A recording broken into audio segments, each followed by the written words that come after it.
Hey, just me reading again. This is proof. This should be proof to all the English teachers who said that I wasn't a fast reader. If only they could see me now. I've made it through more books in this podcast since doing this podcast than maybe my whole life. Okay. And to all those people, the English teachers who said I didn't have strong reading comprehension, let me tell you something. I know exactly what this book is about. It's about sets and stuff. Okay.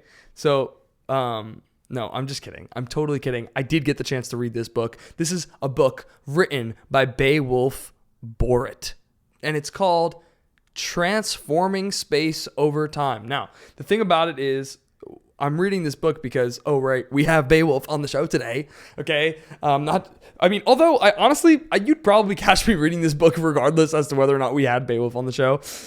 Because it's amazing. It's called, once again, Transforming Space Over Time, Set Design and Visual Storytelling with Broadway's legendary directors. And what's special about this book, Beowulf wrote this book around 4 years ago or so. And so we're not necessarily promoting the book per se, although go get it. But what's special about this book that I really appreciate is that he, and I mentioned this on the podcast in talking to him, is like he will talk about a set and, what goes into it, from design to actual conception and building and all of the details behind it. And then we'll subsequently interview a director from the show. So in this book, we have interviews from James Lapine, Hal Prince, Susan Stroman, Jerry Zaks, Kenny Leon. I mean, it's actually quite remarkable. And as is Beowulf. Beowulf Boritt is a 2-time Tony Award-winning scenic designer who's just brilliant. I mean, you've seen his work in shows like New York, New York, and Meteor Shower, and the Scottsboro Boys, and the original, the 25th annual Putnam County Spelling Bee, the revival of Sunday in the Park with George, Act 1, which he won his Tony for. I mean, it's remarkable. And if you happened to see me in Glory Ride at Delaware Theater Company, he a couple months ago, he also did the scenic design for that show as well, and which was also just brilliant. So I got the chance to ask him, hey, would you want to come on and do this thing? And he said yes, much to my luck. I mean, how wonderful that we have him on, and he's our first ever designer. People have come up to me in the pod and said that it's really nice that we chat with actors, but we also chat with directors and casting directors and anyone who's producers and anyone who's working in the business. So and it's certainly a mission of mine, because I'm really wanting to chat with people who are successful and getting to the bottom of who they want to be like, the things that they're interested in, and what made them who they are. And so that was a long spiel. I feel like I just did a commercial for the podcast, although I'm in an episode of the podcast, and we're talking about Beowulf Boritt today, okay? So we get to talking about all those things.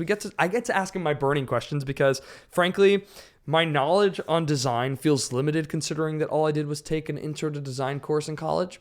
And well, that does a lot, okay?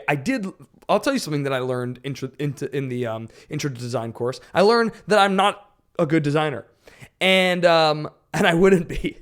However, and so I didn't need the class to learn that. However, the class certainly affirmed that.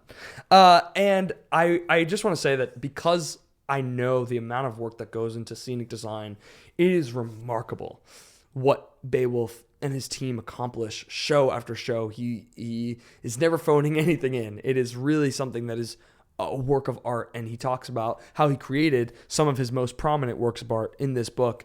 And we also get to talking about some shows that he's got coming up, because he's also going to be doing the scenic design for Wanted, which is, I believe, the first new musical of the upcoming 2026-2027 Broadway season, which is pretty exciting.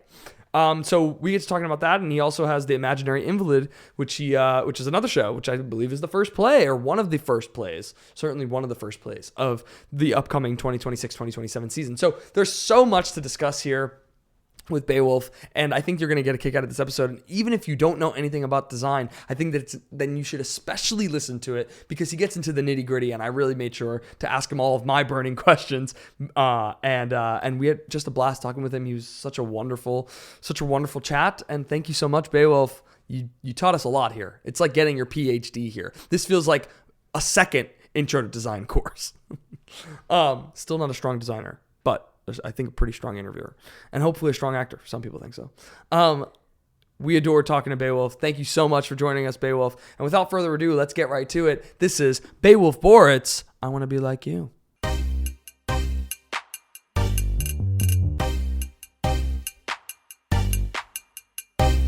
I want to be like you.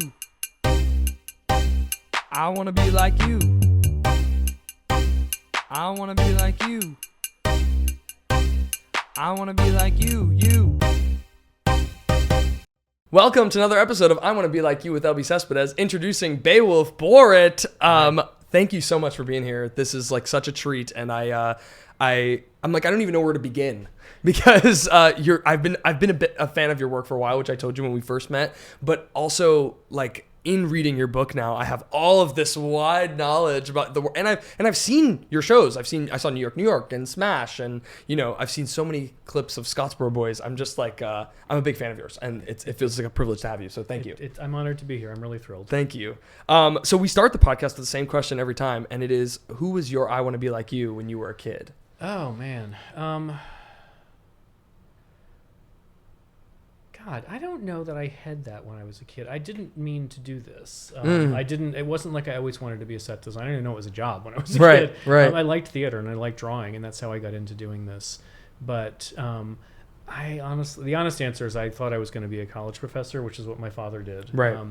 And it wasn't until I got to be sort of the end of high school, I did a season of summer stock. It's the first time I met a set designer. Oh. And I was like, oh, that's a job. I want to do that. Yeah. And even then I thought I would be a set designer for a while, but I guess I did read Joe Malziner, who's a famous set designer from like the first half of the last century, but he designed the original productions of Death of a Salesman and South Pacific and Streetcar Named Desire, all of those kind of great plays and musicals from the 1940s and 50s. He designed most of them. And he wrote a book that has a lot of his drawings in it that are really beautiful. And I read that when I was a freshman in college. And so I think a little bit I was like, oh, I want to be Joe Malziner. But so that's the best I could give for that, I think. Right. In a more like adult sense, I guess, the two people who were sort of mentors to me in the industry were Hal Prince and James Lapine, who I had the incredible good fortune that they both gave me opportunities when I was young. And so in a sense, there's also, they weren't designers obviously, but in terms of how to conduct yourself in the theater and make a career, they were the two who opened doors for me and sort of maybe taught me how to behave. Yeah, that's interesting. It's funny, like, I excuse my naivete because I don't know enough about scenic design from an acting perspective. I took an intro to design class in college, and that's really my extent of it. And I also am not very good at it. She's much more like, because when I had to make the models, it was my mom really and her that are like very, like we did it together. I was like, because but I have so much admiration and respect for it. And it's what I think is interesting about being a scenic designer is that unlike even a choreographer or a director or obviously an actor, there's really it's hard to practice because you can make models, but to actually have your set built, it's not a thing that you can do in even community theater or high school. You know what I mean? It sort of is. I mean, honestly, because of that, I built my own sets when I started out. Like, I'm a good carpenter. I could paint and weld and do all that stuff. Oh, nice. And so that was how I started my career in New York. I started working at tiny little 99-seat theaters. The first one I worked at was above a grocery store in the South Bronx. It doesn't exist anymore. That's funny. But the theaters were about the size of this room. I mean, I'm exaggerating, but not much bigger. Right. And so it didn't take very long to build a set for a space like that. Right. And so that actually is how I started. I just did it myself. Right. And it gives you a sense of like what the process is. What the process is, and it also just it meant that I got the stuff done. Like I couldn't. Right. There wasn't enough money in those shows to pay somebody else to do it well, so I learned to do it. But it is to what you're saying. When I was in graduate school at NYU, they did not in those days do a whole lot of realized production. So in 3 years of graduate school, I did one play that got put on its feet. Really? We just built a lot of models and we designed stuff, theoretical stuff. Right. And I really quickly got sick of it. I was like, it was good for what it was, but it wasn't theater. It was like this thing that related to theater kind of. And it was, so I at that point started designing around New York, and that's Right. kind of what launched my career. Really. While you were in school. While I was in school, just because I was frustrated, because I liked doing theater, is what I Yes. really wanted. I didn't want, Right. I like building models too, but the finished thing was what I was after. Right. And I just had such a yearning for it that I just started working and doing tiny little shows all over the place. Yeah. But it started to build a career for me. Right. And you're from Pennsylvania, right? Yeah, I was born outside Boston in Concord, Mm-hmm. and because my father was a professor, we moved a lot when I was a kid. But I went to Right. high school in Pennsylvania, and my family still lives there. What was your relationship like with theater? Were you seeing a lot of theater? No, not really. What I did see of like Broadway was the occasional tour that came through the Kennedy Center or someplace like that. I saw the tour of Les Mis down there, and I think maybe that was my gateway drug to Broadway, that production. Do you remember what your first Broadway show was? But I was 19, I think, or 18 Okay. maybe. My parents were in New York for a weekend. I saw Into the Woods and Phantom on the same weekend. Incredible. And it's crazy that 15 years later I was working with both of those directors. Right. You know, I was in love with Phantom based on the soundtrack, and this would have been like a year or two after it opened in New York. It was the very, very beginning of the run. Mm-hmm. And Into the Woods, I had read a review of it in the New Yorker, and I thought, well, that sounds cool. I didn't even really know who Steve Sondheim was. Right. And I was confusing James Lapine with James Levine, who was the artistic director of the Met in those days. That's funny. And I thought, well, that's crazy. This guy runs the Metropolitan Opera, but he also directs musicals. That's funny. And only years later did I realize my mistake. Those are two different people. But yeah. anyway, I saw those two were the first Broadway shows I saw.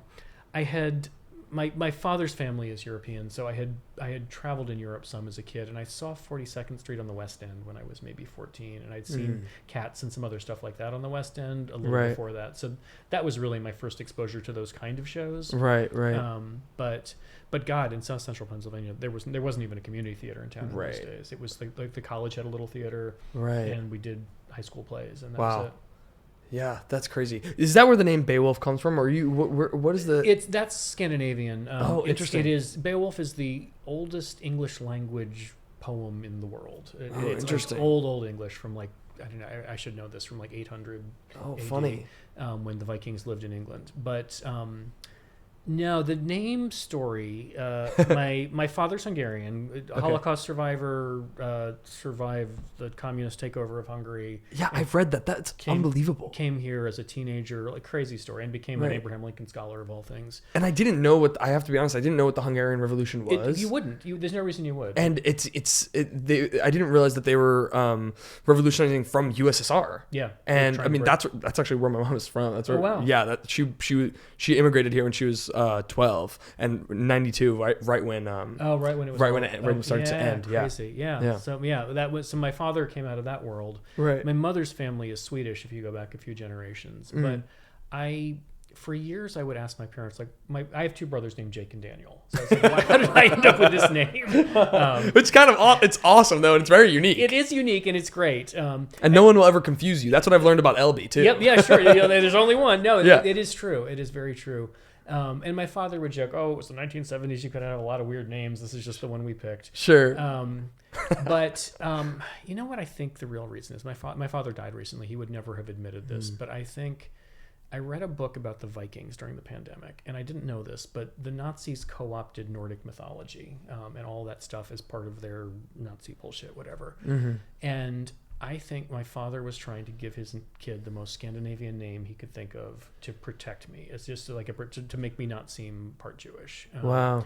He wouldn't admit that, but I really think that's what it is. Yeah. And I think by the time my brothers came along, they'd gotten it out of their system. Well, sometimes things like that are just subconscious. You know what I mean? I mean, like, it's like my I can tell you, like, I've mentioned this before, but like my grandmother, to this day, and my grandmother's in her 80s now, and she's has early onset dementia, but she to this day would never put up a menorah on a windowsill because her whole thing was people don't need to know. Yep. Leave it on the table. You know? I did not know I was half Jewish until I was 13. Wow. My dad just never mentioned it. Like, wow. If I'd been smart enough, I could have like put the pieces together. Like I knew that my father's siblings were Jewish. Yeah. I just never thought about it very much. And my mom grew up with a Christmas tree because they had to hide it. Yeah. You know. Yeah. So it's it's whatever. There's a lot funny. of buried stuff. Yeah. So you went to Vassar College, but for literature. Sort of. It was a drama degree. So it was. So I got to do design, but it was but it's a liberal arts school, and so it was a very heavily literature based. We took a lot of classes in dramatic literature. Yeah. Wrote a thesis about Shakespeare. Mm. I was the only person in the 4 years of people I was there who wanted to be a set designer, and there were some design professors, and so I got a lot of attention. Oh, that is really cool. And they gave me, a lot of opportunities to design. They were incredibly supportive. Right. So that it was the degree was literature based. In terms of the practical work, I got to do a lot of design while I was there. And luckily, my undergraduate set design professor had known John Conklin, who was a famous opera designer, when they were at Yale together. And John was teaching at NYU. And my professor said, you should go to New York and study with John Conklin. And that's what brought me into New York. Because I don't know that I would have dared to come otherwise. I was terrified of the city. That's so funny. In the early 90s, New York was a much scarier place. Yes, this is also true. Right. When I first moved here on the 11 o'clock news, which I guess that still exists, but nobody watches it that way anymore. Right. They would have the murder count on every night. And the first semester I lived in New York, it was like up in the 3,000s for the year. So it was like nothing ever happened to me, but it was literally a more dangerous city in those days. Yeah, that's so bizarre. And I wonder too, like, what was I going to ask you in regards to this? Oh, what was the moment then that you decided to, like, it must have been before then that you wanted to be a scenic designer, right? What was the moment that made you decide? I think it was when I did the summer stock season, when I saw that it was a job, and I was like, I love building things and drawing, and I love visual art, and I love theater, and there's a job that does both of those things. Did you ever have interest in being a performer? A little bit. I did a little bit. And certainly in high school, I was in all the school plays, and in college I was too. I played like the Scarecrow and Andrew Aguicheek and those kind of roles. Oh, that's funny. And I loved doing it. I didn't have any illusions that I could make a career doing it. Sure. But I honestly didn't even think I could make a career as a set designer. Yeah, right. So who knows? Yeah. Maybe on the back end, there's a performer career coming. So then you got your MFA from Tisch, right? Yeah, but at that point, had you already been in New York? Nope. I came here for that. Yeah, I graduated from Vassar and came straight to Tisch. Gotcha. And I got my acceptance to NYU the day they blew up the Trade Center the first time, not 9/11, but the one 10 years before that. Right? I didn't even know there was one 10 years before. There was a bomb, some terrorist drove a bomb into the parking garage under the Trade Center in 1993. Wow. But it luckily wasn't a very good bomb, so it didn't, I think it did, a few people died, I think. Wow, I didn't even know that. Yeah. And so you said that was your first day in New York? That was the day I got my acceptance to NYU, and I was like, I guess I'm moving there. Great. And is that where you met Daisy Prince? No, when I graduated from NYU, there used to be something called the Clam Bake that Ming Cho Lee from Yale ran. Oh, yes. It was this great thing that it was at Lincoln Center usually, and all the graduate design programs would come together, and you would like have a table and you'd put your stuff out, and people would come through and see it for days. It was really a great thing, and there's versions of it that still exist, but it's not centralized in the same way. At that, I had this crazy model I had made for Love's Labor's Lost as my thesis from NYU. And there was a big turntable in the middle, and I had gotten a record player and stuck it inside the model, and there was a button you could push that made the record player go around and made the set go around. Oh, wow. And there was a button that said push me.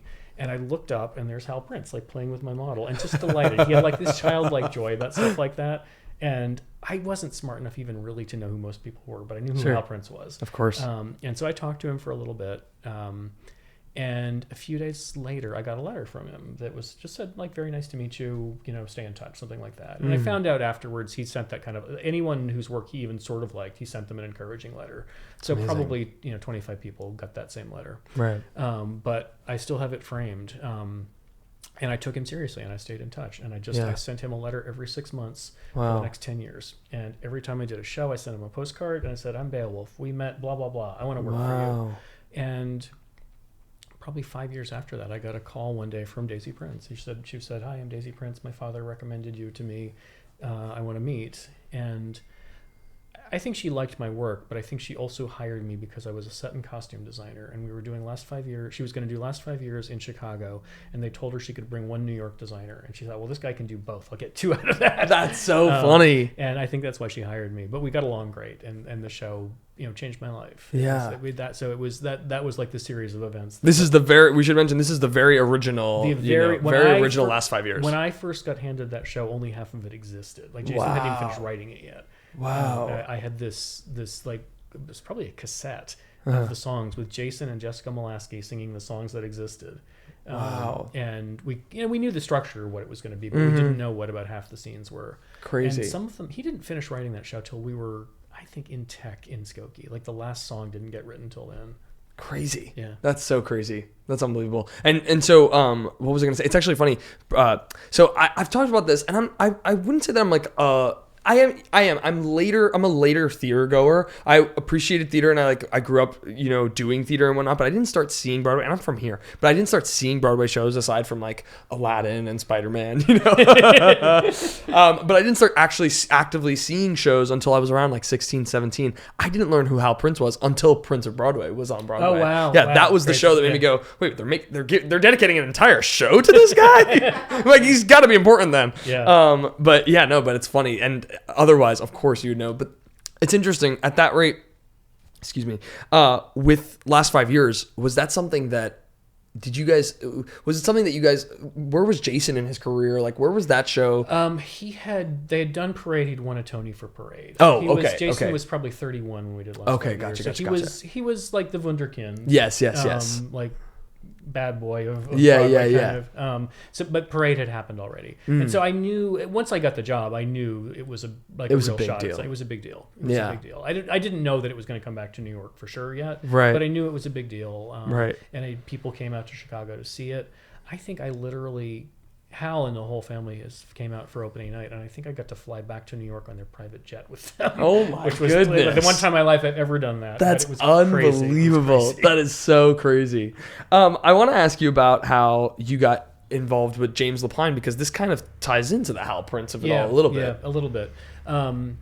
My agent at the time, a guy named Ron Guiazda, who was at an agency called Rosenstone Wender that hasn't existed for many years. My agent at the time represented Bill Finn, so he knew about Spelling Bee. Gotcha. He got me an interview when Spelling Bee was going to be done at Barrington Stage. Okay.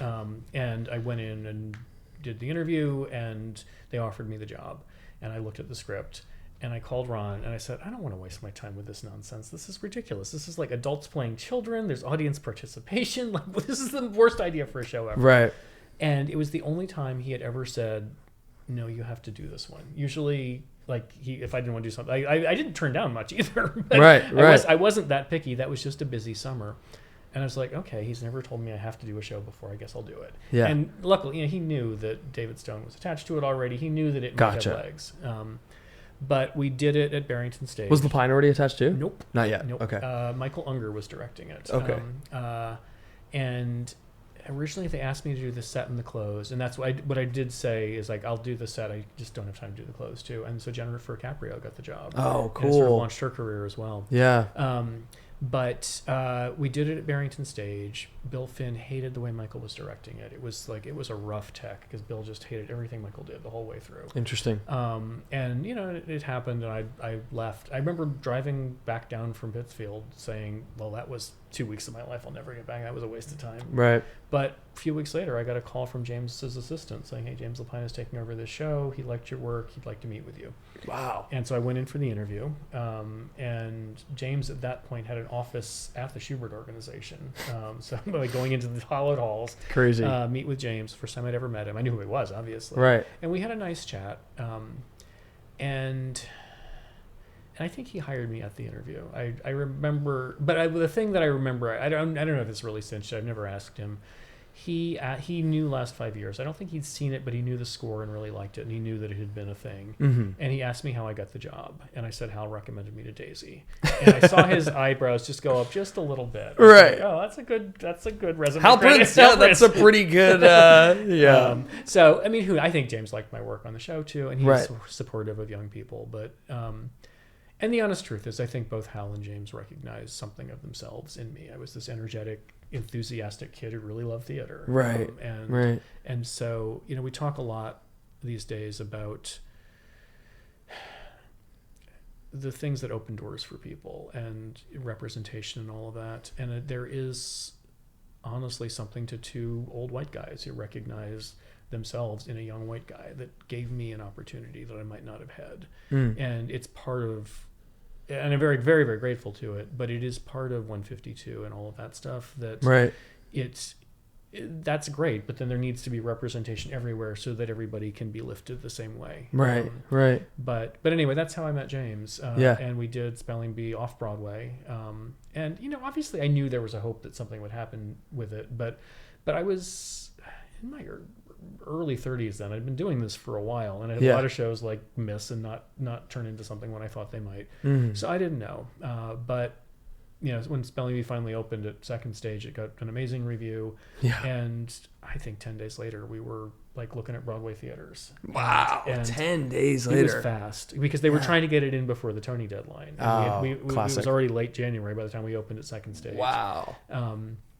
And the second stage set would probably have fit in any Broadway theater except Circle and Square. So then I had another 10 days to completely design my first Broadway set from like scratch. That's crazy. It was so stressful. That is crazy. What I was going to say about Spelling Bee that I think is super interesting is you mentioned that the first, was it a workshop or what was it? It was a production. It was a production. There had been a workshop prior to that at Barrington, okay, but gotcha. a different director. I think Michael Barakiva directed that. Oh, one. wow. Funny. But it was the one I did it was an honest to God production, but a very small production. And you said a very small production. Also, how many weeks did you say it was? I don't remember how long it was summer stock. So okay, gotcha. I mean, it was all very fast. Gotcha. I don't honestly remember how many weeks. But what's interesting about Spelling Bee, and it's not just Spelling Bee, but I wrote this down because Spelling Bee was just such a interesting example of it, is that the set that you designed for Spelling Bee, and it seems that this happens often, is like every production of Spelling Bee now has maintained that set. And what's interesting about that, and that happens a lot with shows, is like your vision, even if subconsciously, carries on because you set this precedent for what the vision of it is. And talk to me about how the vision of the gymnasium came about. Well, when we first did it, it was literally in a high school cafeteria. Right. So that was sort of baked into it. But when I was doing research, I found a picture of like a multi-purpose high school auditorium, cafetorium, gymnasium that had a proscenium with a basketball hoop bolted onto the proscenium. Oh, funny. And it honestly, because I went to like a mediocre public high school that cared a lot about sports and not at all about theater, I had a chip in my shoulder about that. And I thought, this is exactly like a Spelling Bee doesn't have a place. Like there's not a spelling room. No. So we're going to set it in like the most inappropriate place for spelling and put it in like some kind of athletic place. Right. And so at Barrington, we did it kind of as a cafetorium, but with this basketball hoop like bolted onto the proscenium. And James liked that. And then for the second stage, then we started turning it into really more of a gymnasium. Yeah. But it has carried through to almost everything. And by the time we did it at Circle and Square, we made the whole thing kind of environmental, and there were basketball hoops at both ends of the space. That's so funny. And it is both flattering that everybody copies it, and also I don't get a penny for that. I was gonna say that's the craziest part, is that I didn't know that for sure, but I imagine that you didn't cut anything from that. No, we got money for the original productions, but every time somebody copies my stuff, I get nothing for it. Wow, even if it's like a professional production, even if it's I mean, I could chase people down and try to sue them or something, but some designers do that. I never have, because I just don't have the energy. But, and like I said, it happens so frequently that I don't really know. I don't think people are seeking a new vision when it comes to scenic design for their regional production. No, I don't think they are either. Yeah, and if it's a community theater, I don't. No, of course not. Sort of flattering, but of course not. But it wasn't Spelling Bee. I saw a regional production of On the Town on somebody's Instagram a few years ago. That was very plainly the production I did on Broadway, which wasn't the traditional way of doing On the Town. Right. And I was like, well, that's a little too on the nose. And so I just grabbed some screenshots and like put pictures of my own set in and sent it to my agent and said, can you just reach out to this theater and say that they did this? Right. And they got really belligerent with us. They were like insisting that it wasn't a copy and blah, blah, blah. And I was like, it was so anyway, and it was not even worth anything to fight about it. Well, but it happens so often that you'll do a production, and it'll be like oh, we're gonna do the original choreo of X, Y, and Z. Now, granted, like things like a chorus line, or of course you take but there are often times where you don't have to take the original choreo from, but it's like I said, it's subconscious that like these settings become, and spelling bee doesn't have to always take place in a gym. It's not like Into the Woods that has to always be in the woods. Yeah, no, exactly. But people choose it because of the original production. It's just funny. No, I know, and I think some career. I think Stroman does this. They legally protect their work, right? And you can buy it and use it, but you got to pay. And that comes with the packet of the rights. I think so. Yeah. Yeah, which makes sense. Yeah, and actually, Come From Away has done that, which is really nice. You can actually license the Broadway set, and either they can like literally rent it if they want, but they can also license the right to copy it. And some people are doing that, which is nice. I mean, I've seen that's another great example of a show that you designed that is super specific and just like, we'll get there because I have a lot to say when it comes to that too. I want to talk about your first collaboration with Hal Prince, which was Love Music, right? Yep. Tell me a little bit about that show and what it was about, and also how you got involved with it. Yeah, so I'd known Hal, as I've said, for a while at that point, and I was always bugging him for a job. And there is nothing that will open doors like a hit on Broadway. Right. So I did Spelling Bee. It opened. It got these amazing reviews. And I actually think Hal came to see it in previews and offered me a job like 2 days later. Wow. Offered me to. I don't think he even offered me the job. He told me to come. He wanted me to come into his office, and he handed me the script to Love Music, and I went and sat in the back and read it. And I was like, it's great. Blah blah blah. And I'm not even sure he ever officially told me I was designing it, although I think I was supposed to understand that. That's how that journey started. Wow. But basically, he knew who I was, obviously. We'd become a little bit friendly. He'd seen Last 5 Years and knew that I'd worked with Daisy. But I think it was once I had done a Broadway show that was successful and fun that he then was like, okay, I can, this guy's... Trust you on that capacity. Yeah, he can do it, and it's worth giving him a shot. Yeah. And it was terrifying. Like, I mean, you walked into Hal's office and like, imagine every one of those pictures on the wall is like Cabaret and West Side Story, like the pinnacle of musical theater. He had produced or directed all of it. Everything. Yeah. Phantom, like all of that stuff. Yeah. And so I would like walk in there with my little model of this guy's office. And he was great, but he was also scary. He was a big personality. Right. And very kind, but very bombastic too. And it was a great process. It ended up being my third Broadway show. I had one other project between those two. But it was amazing to get to work with him. Yeah, it's incredible. It's surreal in that way. And it's funny, like you mentioned the idea that there's no better commercial for your piece than being on Broadway. What I think is interesting is someone like Hal Prince, I imagine at that rate, at that point in his career, does it happen often where directors have their designers? They have their designers that they... Yeah. And so I imagine it's significantly harder to break in to something like that. Absolutely. I mean, honestly, Hal's great collaborator was Boris Aronson, who died a long time ago. But he had worked with a lot of other people since then. Yeah. But I think he really believed in giving young people a chance. And I think it's been interesting to me as I'm 55 now, so hitting middle age. I love working with young designers. Really? I've been collaborating a lot with Stefania Bullarella, who's an Argentinian projection designer. She was a 152 project recipient, is how I met her. Oh, very cool. But I liked her work, and I got her hired on a small project and thought she did a good job. And we've been working up to bigger projects. But we did Jeff Ross's Take a Banana for the Ride together. She's doing Wanted in the fall. She did INU. She's really, really smart and has a really good approach to projections, and that's so integral to what I do that it's an intense collaboration all the time. And if I don't like the projection designer's work, it kind of ruins my work. Right. And so to find somebody who's a generation younger than me, who's smart and opinionated and just makes me look at things differently it's invigorating. Yeah. And I think that's probably what I was for Hal. And I wasn't the only person who could have done that, but I think that's what he appreciated, is that he just wanted some fresh blood, basically. Yeah. But it's got to be somebody that you like, and somebody who's smart, and somebody who jostles you in the right way. Right. My joke recently is that when I pitch a set idea to Stefania, she calls me and yells at me for 10 minutes about what's wrong and what I need to change about it. That's funny. And then we sit down and get to work. That's funny. Well, I was wondering if you could speak to that, because it's an interesting thing, the collaboration between designers. I think that you would think not necessarily, but in film, there's these departments, and the departments are pretty tight, and they work in tandem as well. But you guys really work very strongly with one another. One thing does affect the next. Hugely. Scenery, lighting, and projections all are very intricately, right? Both in terms of how it looks, but just physically how it exists in the room. Mm-hmm. We've all got to be playing really nice with each other, right? And sound as well, but sound doesn't affect how it looks. And costumes are oddly, although it's important to the overall picture, it sort of exists within it. Mm-hmm. And sound is a different medium, like it's a visual versus the visual medium. Yeah. So I need to leave spaces for speakers. Right. I've got to think about it that way, but it's not. It doesn't affect the visual. But yeah, like when you get a good collaboration between projections and scenery and lighting, it's super exciting, and it really matters to me who those other designers are on the show. For sure.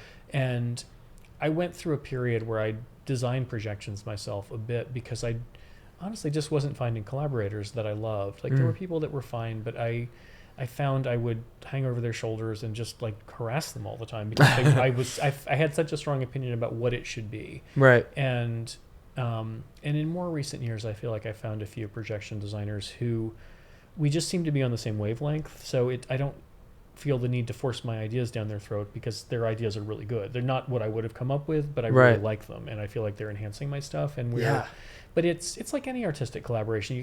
I can't really put my finger on it. I often joke like an artistic collaboration is like dating. That like sometimes you see somebody, you think they're attractive, you go on a date with them, and there's no chemistry at all. And the same can happen with designers. Like artistically, you can see someone whose work you admire, you sort of like it.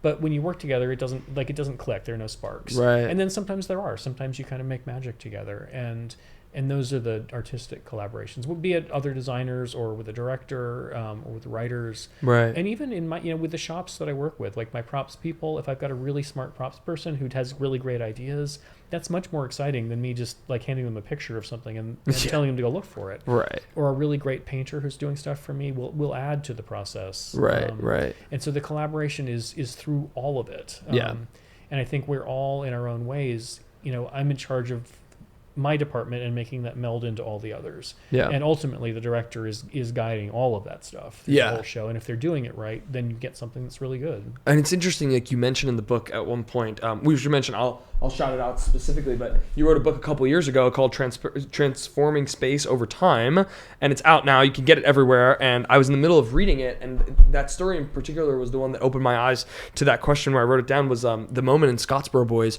where you needed for the lighting designer, the deck needed to be a little bit darker, or was it a little bit lighter? I think a little darker. Yeah, because can you talk a little bit about that moment and what thing, because it's such a specific, intricate thing that affects the lighting. Absolutely. So the idea of that set was that it was all white, and it was never like white, but it was meant to look like a white set. And there's on stage you can paint something gray and have it look white if you light it the right way. Right. But we'd made it too bright, and there were scenes that had to be isolated in Scottsboro, particularly when they get thrown in jail. It's very kind of dark and dank, and we're trying to get to very isolated lighting. Yeah. And when there's a lot of white on stage, the light just bounces around. It's harder to get to a blackout. And Ken Billington needed it a little darker. Right. And we didn't paint it black or anything. We just went in. We made it a little darker around the edges and kind of ombre it lighter in the middle. Right. But we probably knocked the value of it back 10-15% or something. It was just amazing. Enough that he could control it. That's amazing. And that's, I think, a perfect example of you've spoken, I've heard you speak a lot about video on sets, and because it's never black and white, right? It's like the idea of LED screens versus backdrops, the idea of just even projection or video in general. You did Rock of Ages, and that was an example of something that had a video set, right? Yeah. And I was wondering if you could speak to when you think it's effective to have video on set versus when you don't. Yeah. I used to say I was a set designer who hated projection design. Stefania always gets in my case about that. She always points it out to me. But there were two things I feel strongly about video. One is that it is a very powerful tool. You turn video or projection on stage, and it's hard to look away from it. Yeah. And it is often hard to see actors in front of it. So that's my biggest beef, is I just don't want something that is stealing focus from from the people that are on stage that we need to be watching. I mean, it can for a moment, like you can do a moment where it takes over, but not much more than that, or else you're just watching a movie. It's kind of like when you go to a concert. Yeah. Like, I mean, that's like a classic thing, is that if you go to the concert and you're sitting anywhere that's not right down center, you find yourself looking at the big screens rather than looking at the person you paid the tickets for. No, absolutely. And I don't love it. Like, I'm just like, well, I can watch this. I have a phone. Yeah, exactly. I can watch it wherever. Yeah. So that is one thing that I feel pretty strongly about. And LED screens particularly, and they're everywhere on Broadway right now because they are literally light bulbs pointing in your eyes. Yeah. And I literally find I just have trouble seeing people against it. Mm-hmm. And they're cost efficient. They are very cost efficient. Right. You know, once you pay to put that thing in, like you can put anything on. You've got to create whatever you're putting on it, but it's a lot cheaper than making physical scenery. Yeah. Or backdrops. Or anything else. So those are my issues with it. And because it is so powerful, if what is on it is not really tasteful, it is bothersome to me. Yeah. And so that's part of why I'm so picky about who I work with, that it's got to be someone who I trust to their aesthetic to kind of blend with my aesthetic in the set. You know, all that said, it's very clearly the way of the world right now, and most shows have it. On Smash, we like very consciously said, we're going to have an LED wall, but it is only going to be for the Broadway sequences, like the shows within the show. So we're saying this is a Broadway show that has an LED wall, but all the realistic scenes in the rehearsal rooms and the bars and all that stuff was all old-fashioned scenery. Right. And you guys had that really effective moment in Smash where you had all the influencers that were like making TikToks and social media moments about Broadway shows, and that was an effective use of video. Exactly. But that was, like I say, that was like a 20-second moment where the video took over and told a bit of the story. And that I have no problem with at all. But it makes sense to use a video for that story. That's very contemporary. Yeah, and it's an important plot point. Right. And so all of that's all great, and I think that's exactly where it's appropriate to use it.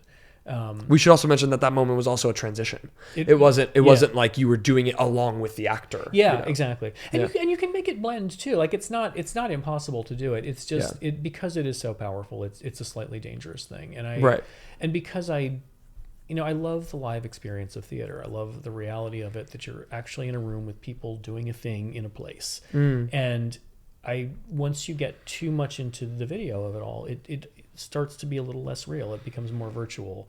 And I just think it sort of eats at the reality of what we're doing.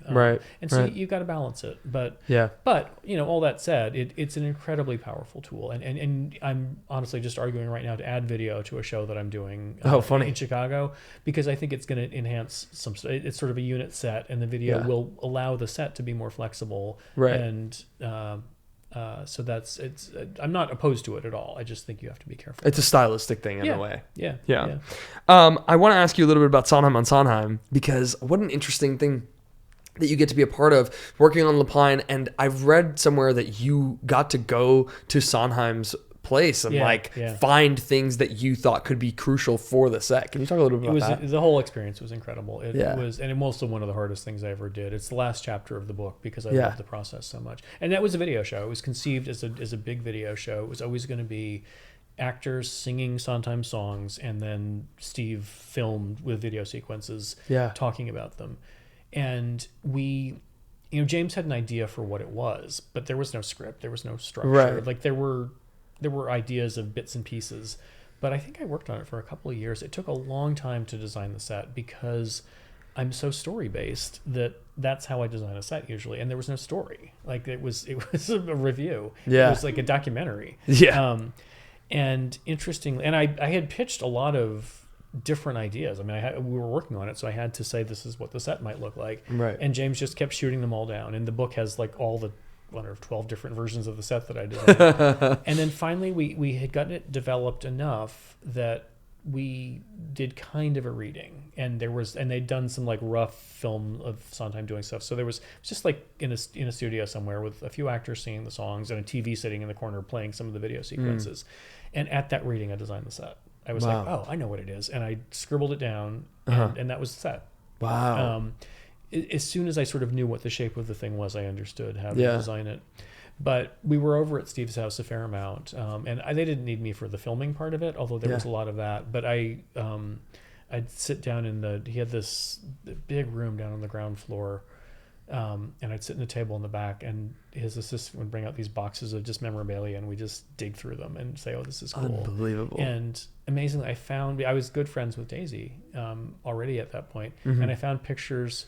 Hal used to have a house in Mallorca in the Mediterranean, and they would all go there for the summer and write the shows together. And I found these pictures of Daisy and her brother Charlie when they were like 12 years old in Steve's house, like just like vacation pictures. But, oh my gosh. and I think there were pictures of them putting on like a kid's production of Follies or some crazy thing. That's like so that. funny. That's so funny. Yeah. Wow, that's crazy. Yeah, I always say this on the show about Sondheim or about and now at this rate Prince especially too is like, especially now that they're gone, there's that much more of this mystique to them because they're so legendary to the art form, and they will forever be in a way that to my generation, like I never got to meet either one of them, but I know so many people that did. Yeah. And subsequently, I think any stories about, either one of them is that much more important now that they're gone, so that we keep those stories alive. Absolutely. No, they reshaped the American theater. Those two guys in a huge way. Together. And it was the two of them together. Like that 10-year span is like those 6 musicals that they did in the 70s. It's crazy that 2 people did that. Yeah. And there was something about the tension of the 2 of them working together that created that. Right. And they were very good friends, but also like had a rivalry and a tension between them. But and Hal I knew quite well and was sort of a father figure. Steve I knew less, although he was always very kind to me. Did they? I don't know if you would know this, but did they? After everything that happened with Bounce, especially, did they remain in contact? Like they were still on very good terms. They were still close. Hal had a Christmas party every year, which is funny because they were Jews, but this big Christmas party every year. It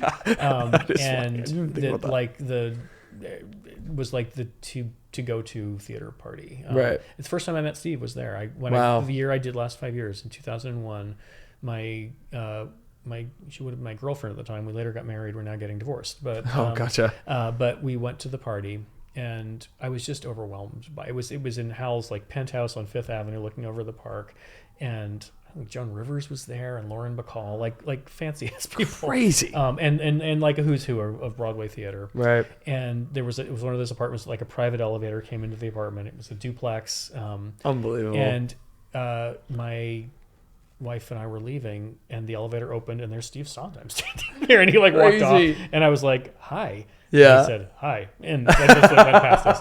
But a few years later at the same party, I'd gotten my feet a little more under me, and I went up and introduced myself to Steve for the first time.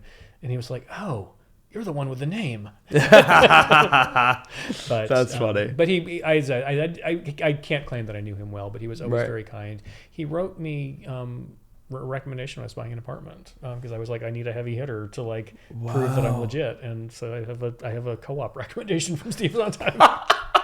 That is a crazy thing that you can claim. Right? That is a crazy thing. That is so random. That's so funny. Yeah. I want to talk to you about I want to talk about Scottsboro Boys because Scottsboro Boys, there was a chance that you weren't going to be able to work on Scottsboro Boys. It was really close because you were working on Sondheim at the time. Yeah. How bizarre! Like what a kismet thing that it did work out. Yeah, yes. My life would be so different if that had not worked out because meeting Susan Stroman and starting to work with her, she's been like my great collaborator for 15 years now. We're very good friends. But yeah, I knew her through Hal. Was introduced to her through Hal. We did a show called Paradise Found together, which was also that same year. It was all sort of at the same time. Wild. But when she was doing Scottsboro, I think Doug Abel at the Vineyard suggested I might be good for it. Right. And she invited me to the reading, and I really liked it. And I was like, I'd love to do this. And when it finally was happening, she offered me the job, and the dates were a conflict with Sondheim. And I said, I could send an associate. I really want to do this. And at that point, she was like, well, no, I need my designer there. You can't not be there. Right. But let's wait and see what happens. And the dates luckily shifted just enough that it was crazy. And I got to do both shows. But but that show went on to be, I mean, it's interesting. That show has such like a big afterlife in a weird way. It was a huge hit down at the Vineyard, but the Vineyard was 100 seats, so it was not so hard to be a big hit. Right. And the Broadway run was a disaster. I mean, they ran for 3 weeks. it's unfathomable to me, because when I first discovered, I was on like a Candor Neb kick right before New York. I wanted to get to know as much of their work as possible, and so I was like, let me look into this show. I've heard about it, but it's not done very often, and blah, blah, blah, and I've heard it's very specific. Like that was pretty much, and then I just started watching clips of it, and I just found myself going down this rabbit hole. Particularly, Make Friends with the Truth is like the number that just like guts you. But I've actually not watched it. And I actually want to go to Lincoln Center to watch it. I should mention, I not just discovered, but I just went to Lincoln Center Public Library for the first time and watched the production for the very first time. Amazing. And I was like, this is dangerous. I will be here every day. Yeah. I will be here all the time. But that's one I really want to watch, because reading you talk about the shadow, the shadow play. Yeah, the shadow play idea behind that number was just fascinating to me. The whole process was incredible. It was so simple but so intricate. Stroh did such an amazing job. And abstract, and we were very lucky to get the chance to chat with her about it, because it was and we had James T. Lane on here as well, and it's just like one of those things that show is remarkable. And what I found amazing, and we talked to James about this, is the afterlife that you're right that it had, particularly in the West End, because to them it was far more of a foreign piece because it was American, and that history to them doesn't ring as true. Yeah, no, it's fascinating how the life it had, and that everybody knows about it. I was having drinks with Salaya Pfeiffer and Lisa LaFontaine, who were both going to be in Wanted, and we were talking about Scottsboro, and I said, it only ran for 3 weeks, and they were like, what? Yeah, I didn't know that it either. got a bad review, and the producers closed it, which is insane. It's insane that it even got a bad review, because I think that I didn't know that until I read your book too. But I think the boldness that this show came with, and all of the work you put into it. It's so interesting. You talk about in the book about reviews and how one little thing can affect something like that on a show, of course, that already had some bumpy backing. But what was gonna? Oh, and then on top of it, I was wondering if you could talk about what I was getting at with Scottsboro Boys. I was wondering if you could talk about the simplicity of the set and how ironic it was that it wound up being your first Tony nomination. Crazy. Yeah, no, that was crazy too. It's, I do have a pretty heartfelt belief that when I approach a show, I look at the play and I think, what is the absolute minimum I can put on stage to tell this story? Really? And that is weirdly true, even in something like New York, which obviously was a massive production. Right. But I'm still trying to find some kind of emotional core that I can hang the design on. I'm not that into 10,000 pieces of scenery. When I do a show that has massive scenery, it's usually because it has 6,000 locations, and I'm trying to represent all of them in some way. Right. But with Scottsboro, honestly, the basic concept predated me. The idea was always to do it as a minstrel show. I write about that a bit in the book, because I kind of knew what a minstrel show was before, but they didn't really exist in my lifetime. Even. But they basically, it was racist theater, but it was a form through the entire country. Like, they were done everywhere, and it started in New York City. I didn't even know that till recently. It didn't start in the South. Wow. It was some guy, I think it may have been an Irish actor in New York, started doing blackface on himself and doing this racist theater, but it became very popular. And it kind of was the thing that, from what I understand at least, is it was the thing that kind of set vaudeville out, and it was out with vaudeville, in with minstrelsy. But minstrelsy predated vaudeville. I think. Oh, did I think they existed at the same, in tandem. Yeah, in tandem. And there were still minstrel shows happening up through the 1950s, 1960s in this country. But anyway, people were famous for it. You know absolutely, what I mean? Someone like Al Jolson, even. People were famous for their blackface. So, but the basic setup of it was very simple. It was just it was a variety show, and you would have a circle of chairs on stage, and a couple is kind of a master of ceremonies, and people would get up and do their little variety act. And we had this. Stroh had a book that was probably from 1910 or something, but it was how to put on your own minstrel show if you're a community theater. And we flipped through it, and it was a lot of it was horrifying, because it's all this racist stuff, but it had it was you do this and you do that, just in terms of just how to put on a show guide. And so, minstrelsy for dummies, kind of. And so some of it we were just okay, we're going to do this, and this. But anyway, so coming out of that was the idea that it would just be a minstrel show, and that the 12 chairs would create everything we needed them to create. Right. And so that was kind of the assignment when she brought me on. She didn't know really more than that. And so I had to figure out what our theater was and what the chairs were going to be.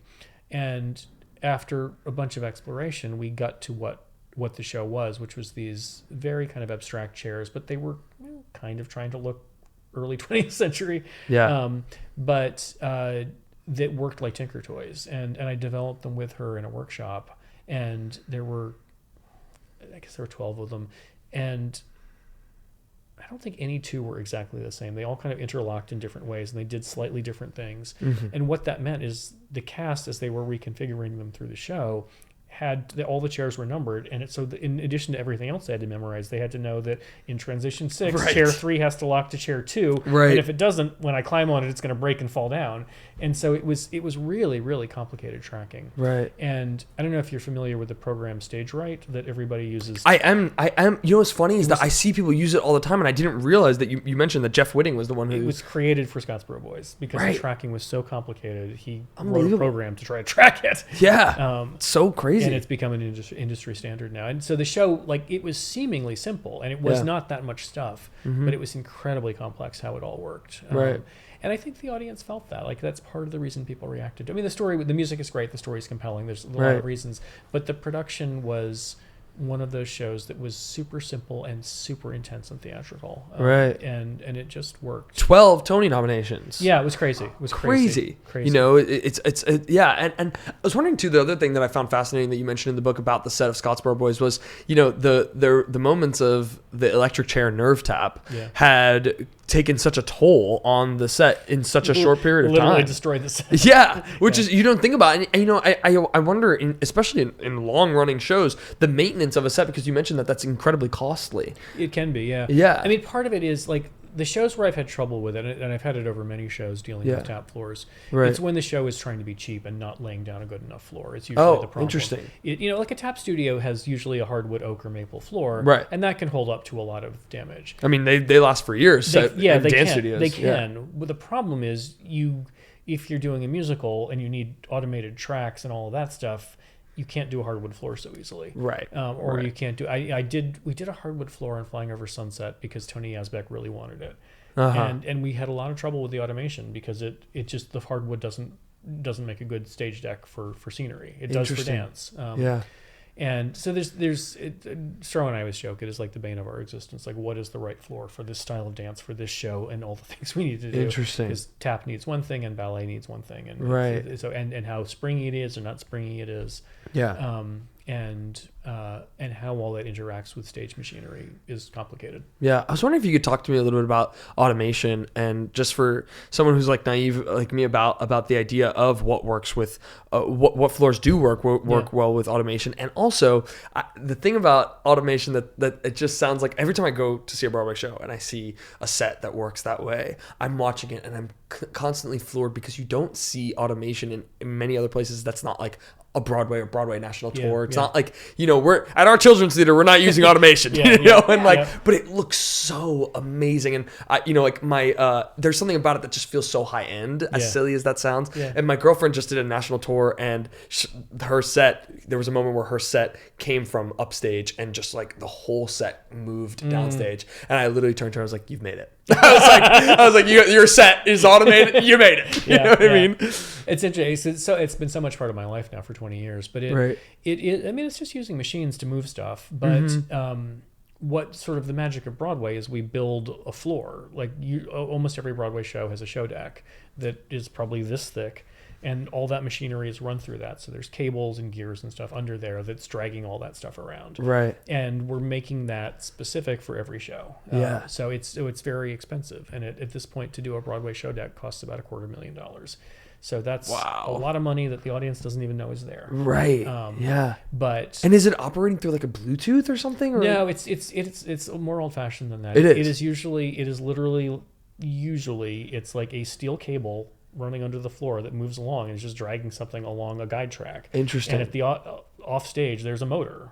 And there's a computer talking to that motor and saying, take it, move the cable 6 feet at 3 feet per second. Gotcha. And that's what's taking so long in tech, because we're writing all those cues and saying, change it just a little bit, do this. Especially for huge sets. For huge sets. And also when you have like a bunch of things, like when all that moves together and all comes together in one moment, you've got to write all those cues separately. So just as, a bunch of dancers have to rehearse it to make it all precise, we're doing the same thing with the machines. Is that similar to the way turntables work as well? It is. Yeah. It's all different versions of the same thing. doing. So what I'm doing sort of technically as a designer is trying to figure out how do I make these machines so they function with music and with dance and with action. Right. And when things are really going well, and again, working with someone like Stroman who's so organized, like 6 months out, I can listen to a transition and say, you haven't given me enough time to make that transition. We need another 2 bars of music. And she knows how to deal with that and sort it. Incredible. So that's super efficient. But you get to tech and still there's something that surprises you and you need some more music or whatever, and you've got to tinker with all of that. Right. But it,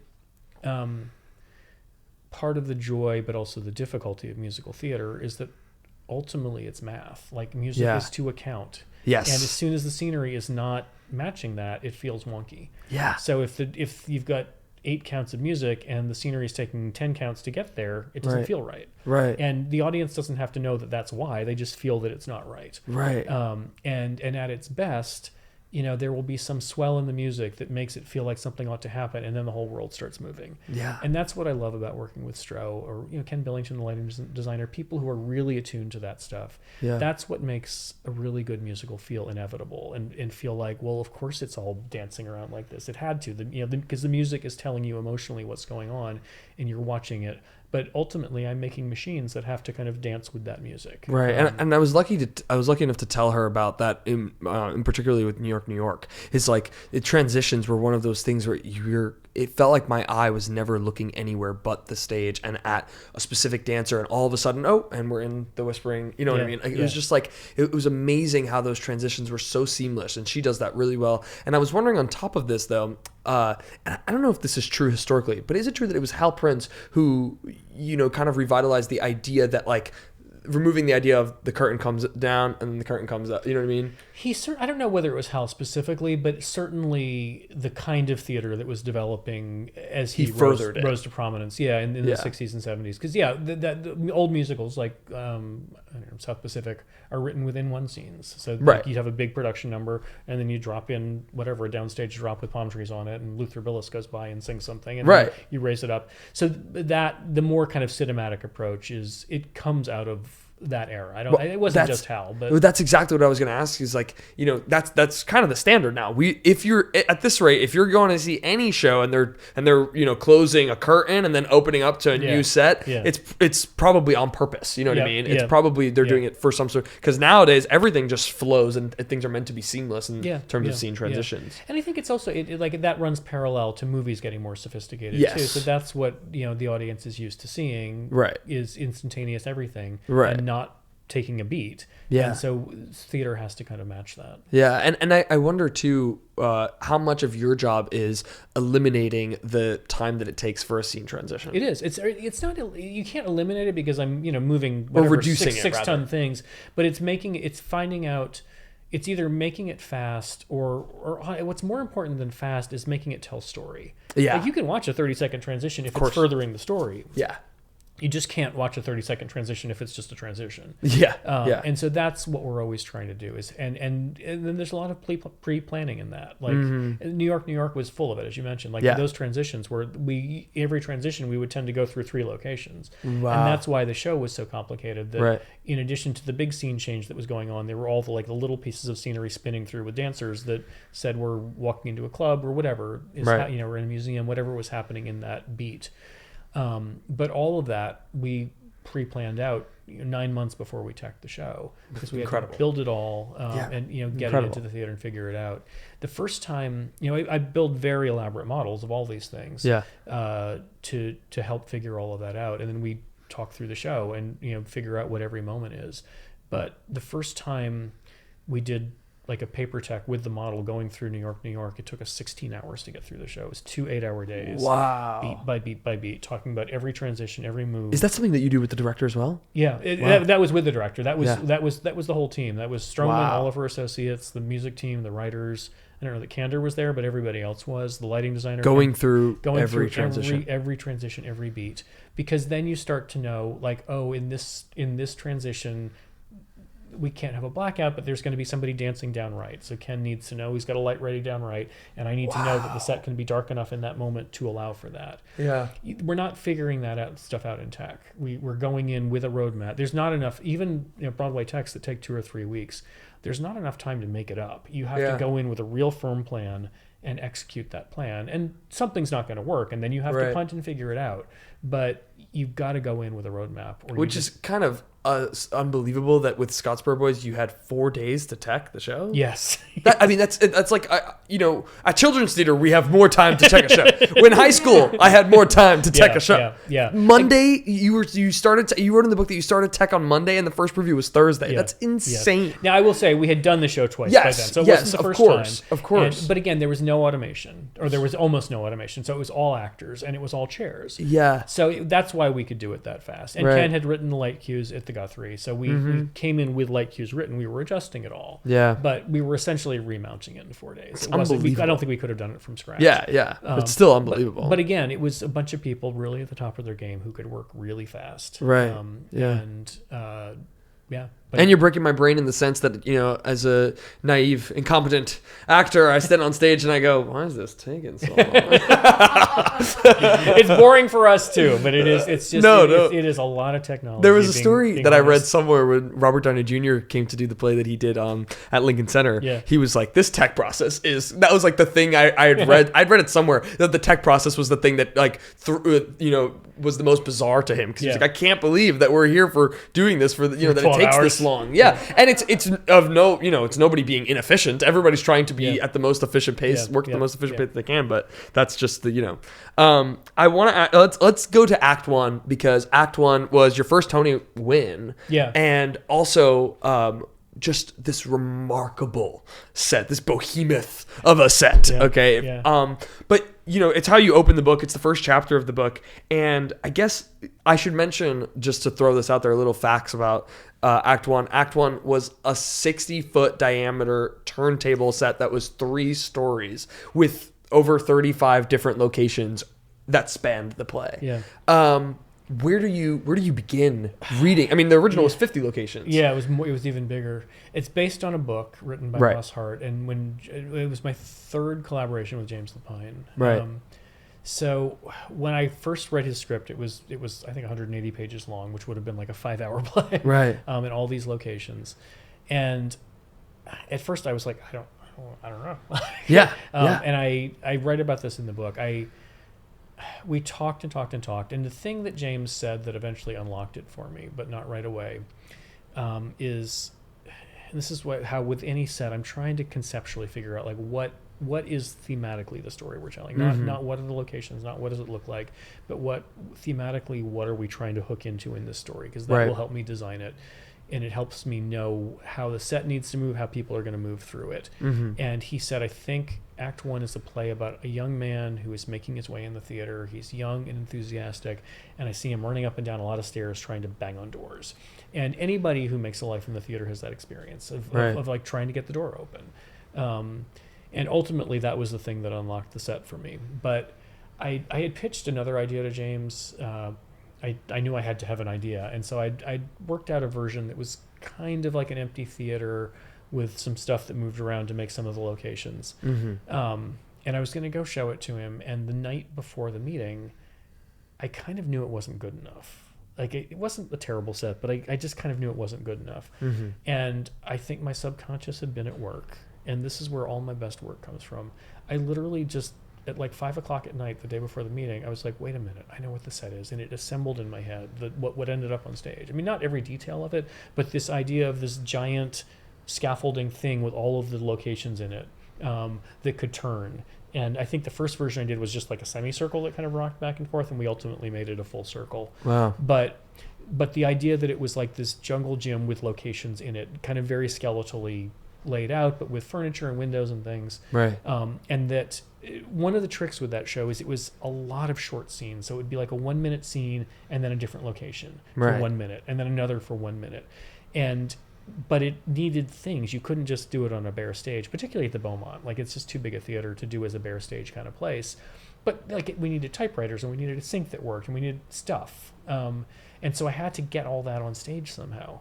And the Beaumont is so big that if I were to automate all it and have it come in from the wings, it just takes a long time to get to center stage, and it would have killed the pace of the show. Right. And so this idea that it was all there the whole time and you were just kind of rocking around this sculpture to see into different facets of it was the thing that kind of unlocked it. Yeah. And I stayed up all night that night with just whatever I had around my studio. I made like a version of the idea, and it wasn't even like realistic to how the play would really play out, but it was enough that James could kind of see the idea. Right. And he liked it, and he was like, that's it. And then we spent the next 6 months like figuring out the details of how to really make it work. And diluting certain parts of it so that it wasn't quite as like robust. Because originally you had mentioned that it was like a 75 it was even bigger foot diameter. Yeah. That went down to, and then you also, some of those locations were cut and moved because it was a 5-hour original. Yes. You know, it would have been a 5-hour piece originally. Yeah. So it was an immense undertaking. It was hard to rehearse because we couldn't rehearse on the set. It wasn't built yet. Right. So they were just in a rehearsal room with like a platform upstage and some space downstage and stage managers running stuff on and off. But James is really, really good visually. So he had the model and he would sit there with the model. He knew how it was all tracking and I knew how it was all tracking. Right. I think maybe the stage manager sort of got it. I don't think anybody else had a clue. How long was the run of that show? A couple of months. Not that it was Lincoln Center run. Yeah. But it wasn't really till we got on stage that they could actually like play it all out on the set. And we were all kind of scared because we didn't I'd never done a set like that before. Right. James had never done it. We didn't know if it was going to work. Yeah. Along with the turntable and automating that whole, because automating on a turntable enough is tricky. Yeah. I've learned. It is tricky. But now you have the weight of this 3-story turntable. Yeah. How much did that play into tech and all the other elements? I don't think it affected tech that much, but it weighed 100,000 pounds, and they had to bring engineers into the Beaumont to make sure the stage could hold it. That is crazy. And you know what's simpler about a turntable set is like it only does one thing. It just goes around. It can go around in this direction or that direction and go fast or slow. But there are not that many variables actually. Right. And obviously we did a lot of fussing with it, to play with that. But it wasn't a set like some automated sets can literally smash into themselves or run people over, and they're dangerous that way. A turntable is simpler because it doesn't do that. Yeah. One of the funny things that none of us realized was going to be an issue, but because it was so big and it moved so smoothly and it was this kind of big ring that you could be inside, the actors who were in it, and a lot of people spent a big chunk of the show just in the set, like they would spin up stage and so they were kind of off stage, but they were still on the set. It was like its own little world, and people lost their bearings and they didn't know where downstage was anymore because they were in this thing. And Tony Shalhoub, like early on, he would like do a costume change and come running out to what he thought was like the stage left wing, and suddenly he would be downstage center. Right. And it happened to everybody, and because it's almost like it had its own gravity. Right. And we finally ended up hanging rope light in the wings with red on stage right, I think, and green on stage left. So the actors in the darkness could like see that rope light off in the wings that the audience couldn't see, and know where right and left was, and then figure out upstage and downstage and not get lost. But so it's the only time in my life I've ever had a set that was so big that people could get lost in it that way. Is that something that, because you mentioned that you go into a project thinking about what is the least I can do here. And that was, in theory, at least like a maximalist set. It's sort of, but it wasn't. So like, that's where I mean, like each one of those locations was really minimal. It was basically a open box with maybe 2 windows and a desk and some chairs and a typewriter in it. Which is why you could manufacture multiple locations. You can get multiple locations out of it. So, but any one of the locations was very minimal and really didn't have anything more than I needed for that scene. It's just there were so many scenes that all of it came together to make this kind of maximalist set. Right. But the detail in any one of them was very, very minimal. Yeah. And it's part of why it worked also. This gets back to like one of my prime things, and it's a Hal Prince thing. He would say that he would say it for musical theater, but it's true of theater in general, that you want to leave a lot of empty space and a lot of room for the audience's imagination. Because if I give you like just enough that you can start to imagine the room, like it's a fancy door and a fancy window, then you imagine whatever wallpaper you want. And you pick your wallpaper and I pick my wallpaper and you pick your wallpaper. And it's all the perfect wallpaper for our version of the story. Right. And it makes us complicit in the storytelling. And that was Hal's big genius in how to do shows. He always described Phantom of the Opera as a black box show, Interesting. which sounded crazy to me when he first said it, but I went Yeah. back and watched it, and it was conceived that way. I mean, there was a lot of stuff there and a lot of technology, but there was a lot of black space too, and a lot of room to imagine stuff. Right. And that is the magic of theater, and it's what theater does that film and TV can never do. It is open to our minds kind of participating in it, Right. in a way that when it's all there on the screen, there's not much imagining to do. And so that this way you're not spelling it out, Yeah, right? You're leaving that room. That's super interesting. Yeah. And I actually want to read this little excerpt that I had saved. There's a couple little excerpts that I saved from the book because that have to do with Act 1 because I found them fascinating, and you just mentioned one, and it's the idea that well, actually, let me find it right here.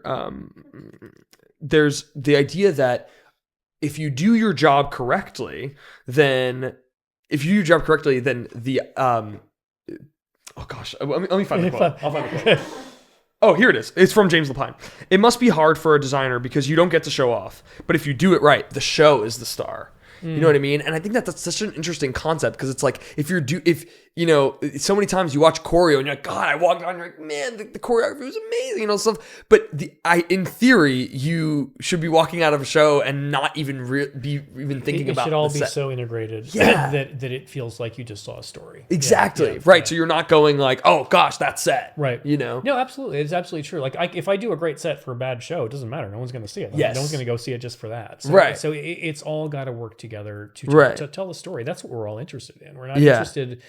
Like as professionals, it's interesting to watch someone do something really well, and it's you can admire their ability as an actor or a dancer or a singer or designer or whatever, but we're not going to the museum. We're going to experience emotionally something, and that's got to be something that the storytelling does. Right. There was another thing that came up in the discussion in reading Act 1, and this also comes up with Sunday because it has to do with Lapine, but when Stro was here, she was talking about the fact that she doesn't do revivals, and that was something that Hal Prince committed to as well. And even if subconsciously, it seems like something that you avoid revivals a little bit as well. And what's interesting with Sunday is that you mentioned to Lapine in the little interview. I should mention again, like I love the way your book is designed. And for those who don't know, it's designed so that you'll talk about Act 1, say in the first chapter, and then the second chapter will be a conversation with the director in effort to kind of blur the lines between scenic designer and director, which is something that is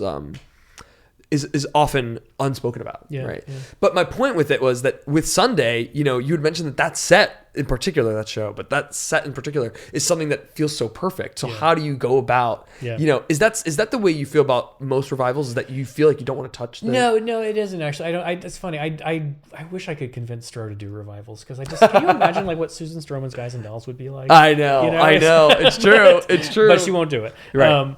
But no, I love doing revivals. Actually. Oh yeah. There are specific shows I don't want to do, and Sunday in the Park was one of them. Interestingly, the two shows I always said I never wanted to do were Sunday in the Park and City of Angels. Yeah. Because the original productions of both were so brilliant and so brilliantly done. I was like, I don't know how to do it better than that. Right. And the first revival of Sunday was really good. The Sam Buntrock one with the video was also really good. And I just was like, if I don't have a better idea than that, why would I do it? Right.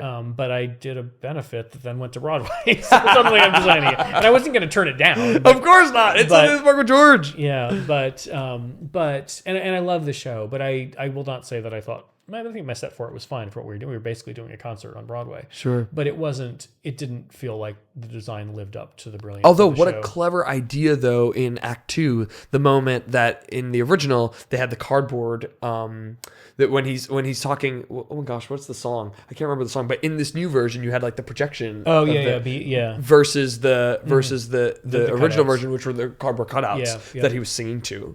Talk back to. Where did that idea come from? I don't remember. I don't think it was mine. It might have been Sarna's or it might have been I honestly don't remember.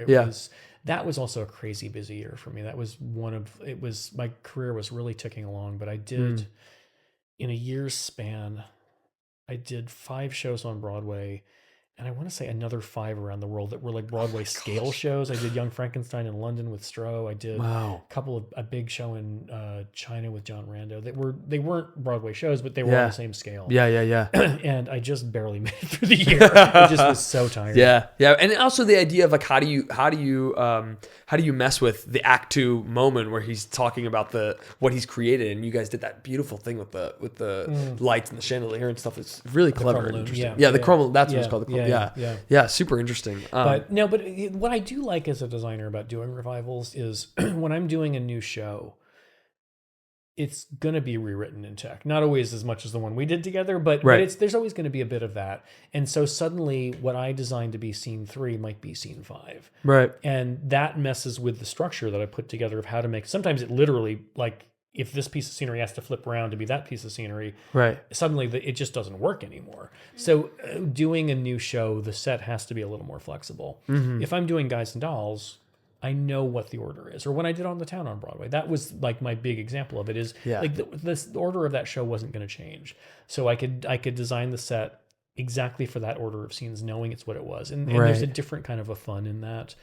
Because I can be meticulous in a way that doesn't have to be as flexible. Yeah, well, On the Town is a show that I feel like is a little bit, is comparatively to like a Guys and Dolls, is lesser known. Yeah. And I wonder if with On the Town versus like Yidfid, Fiddler on the Roof in Yiddish, which was beautiful and brilliant. And that was our birthday gift to my mom, and we took my grandma. That was the last show that I think my grandma sat and watched. Wow. But anyway, what I was getting at with it is like with On the Town, it feels in a way like you're creating something newer versus with Fiddler, you're kind of you're taking a riff on what it originally was, right? A bit of both, yeah. I mean, I think almost everything I do, I'm trying to create something new with. Yeah. And that Fiddler production, we did that at the Folksby, and it was supposed to run for 4 weeks one summer, and we had no money. And that's why the set is paper, because we had no money. Sure. And the idea that I came up with Joel Gray was wanting the pogrom to have some real violence to it in some way. And so we came up with this idea of tearing the Torah on stage. Right. And actually in the original translation, we didn't end up using this, but the original translation of tradition,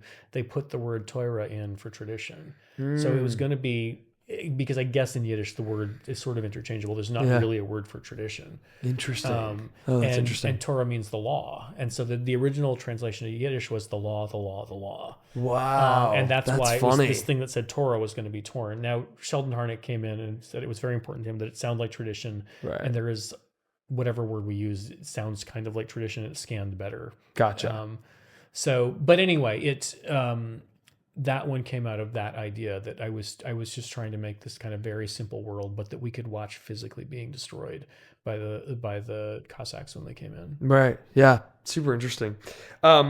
You mentioned that in 2017, I think that was the year with Sunday, that you were doing all these shows, and another moment in the book that I had highlighted was when James mentions about how the economics for designers matter so much, and that they, if they're bad, you feel it, and if they're good, you get a lot more freedom. And I was wondering if you could talk to that and to the idea of the idea of he said what he said in the book was the economics for designers are terrible. Yeah. I want to ask you why. Yeah, we don't get paid very well. I mean, nobody in theater does, but I get a fee. So if it takes me 2 minutes to design the show, I get the same amount of money as if it takes me 3 years to design a show. That's insane to me. That's insane. And it's just how the system works. And on Broadway, I'm paid pretty well. So but regional theater is brutal. I almost will not do a musical in regional theater because they take too long to do. They're too intricate. Right. We were just talking about INU, so that's a musical I did, but it's a two-hander in one location. Right. I'm not having to figure out all of the kind of scenery tricks of a normal musical. But you're still working on it at a large capacity. I'm still working on it. I mean, it still takes time. But that's because I love it. Like, you do a lot of stupid things because you love it. So my habit is theater. Right. But it does mean that I just have to do a lot to make a living. Like my first years out of school, I was designing 30 shows a year. Like tiny little shows, but to try to cobble together, and I was not getting rich doing it. Yeah.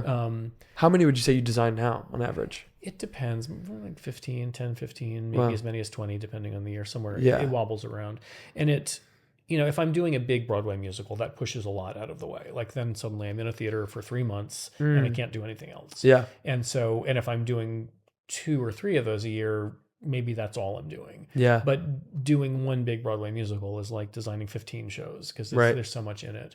So it depends, but it also the Broadway season is what it is. Like everything opens right now or like within the last 4 weeks, or pretty in much. October. Yeah. And so for a designer, that means all the opportunities to tech those shows are a month before that.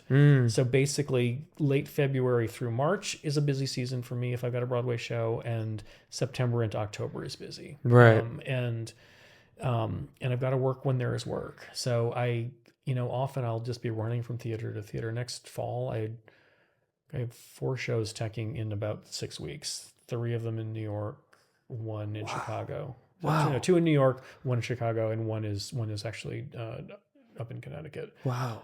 But that's when the jobs are, and so I'm designing them all now. Some of them are already out to shops to start to get built. Crazy. And I'll have a bunch of assistants helping me, and I'll sort of hop from tech to tech. Yeah. But that's what you have to do. I don't know. It is what the system is. It's what the economics will bear. It's bizarre. Yeah. Yeah. I mean, but is it one of those things that if you designed a long running show that you would get that? Absolutely. Yeah. So that's the Broadway part. When something runs, then I Right. get a weekly check every week. And That's I'm amazing. not doing much for that. Right. And so something, Come From Away ran for Years. 5 years. Spelling Bee ran for 3. Rock of Ages ran for 7. Right. And they all had national tours and sit down productions and London productions, all Right. that kind of thing.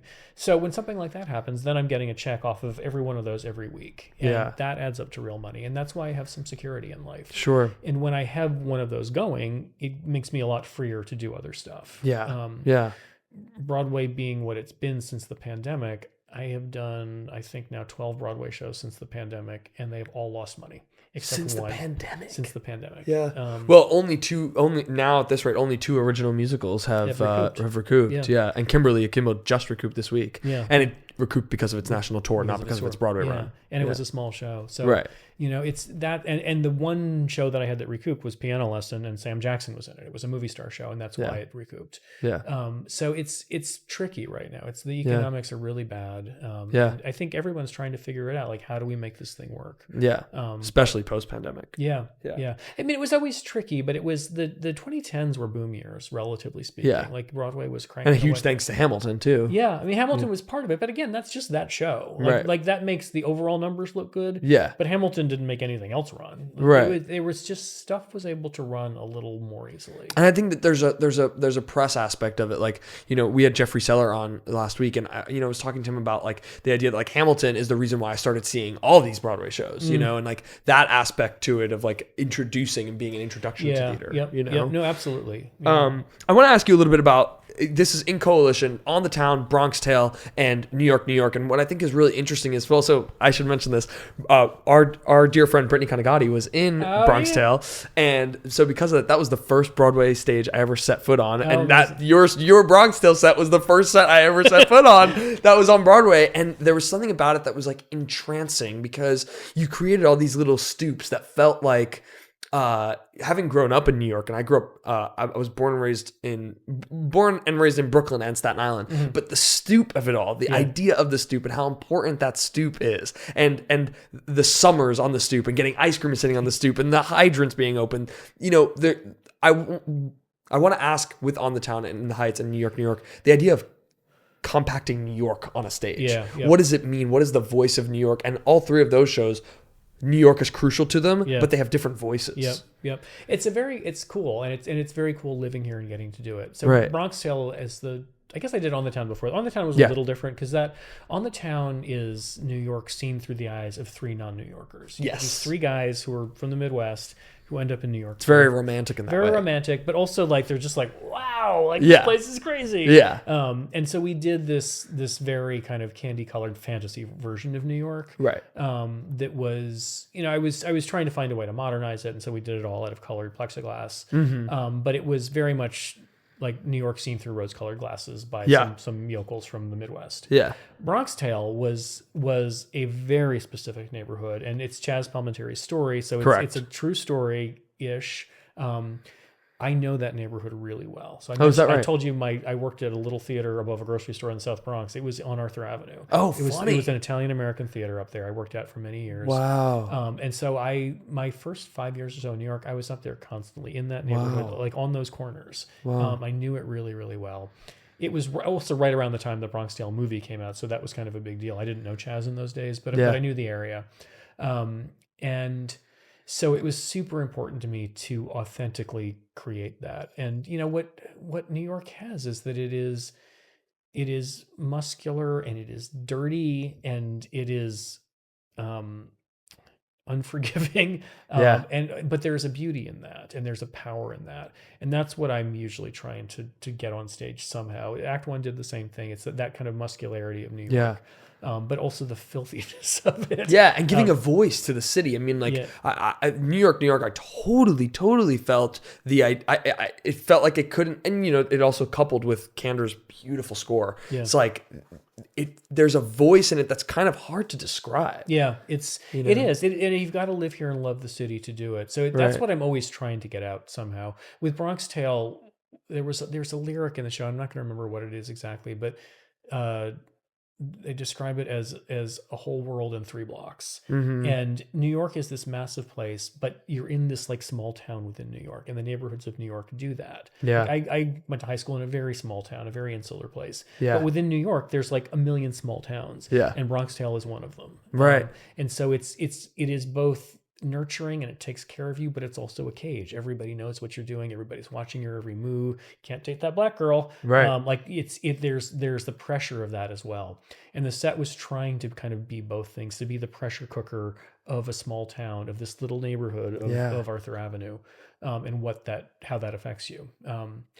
And the jump from that to then New York, I mean, those two sets are very related. And when we started building New York, Neil Mazzella, who ran Hudson Scenic, said, well, now we're going to do Bronx Tale on steroids. Because it was like the vocabulary of those fire escape towers. But in New York, I used them differently and made them bigger and pushed them all into forced perspective, which made it all feel bigger than it was. But the towers became kind of the masking in New York, and became kind of the neutral.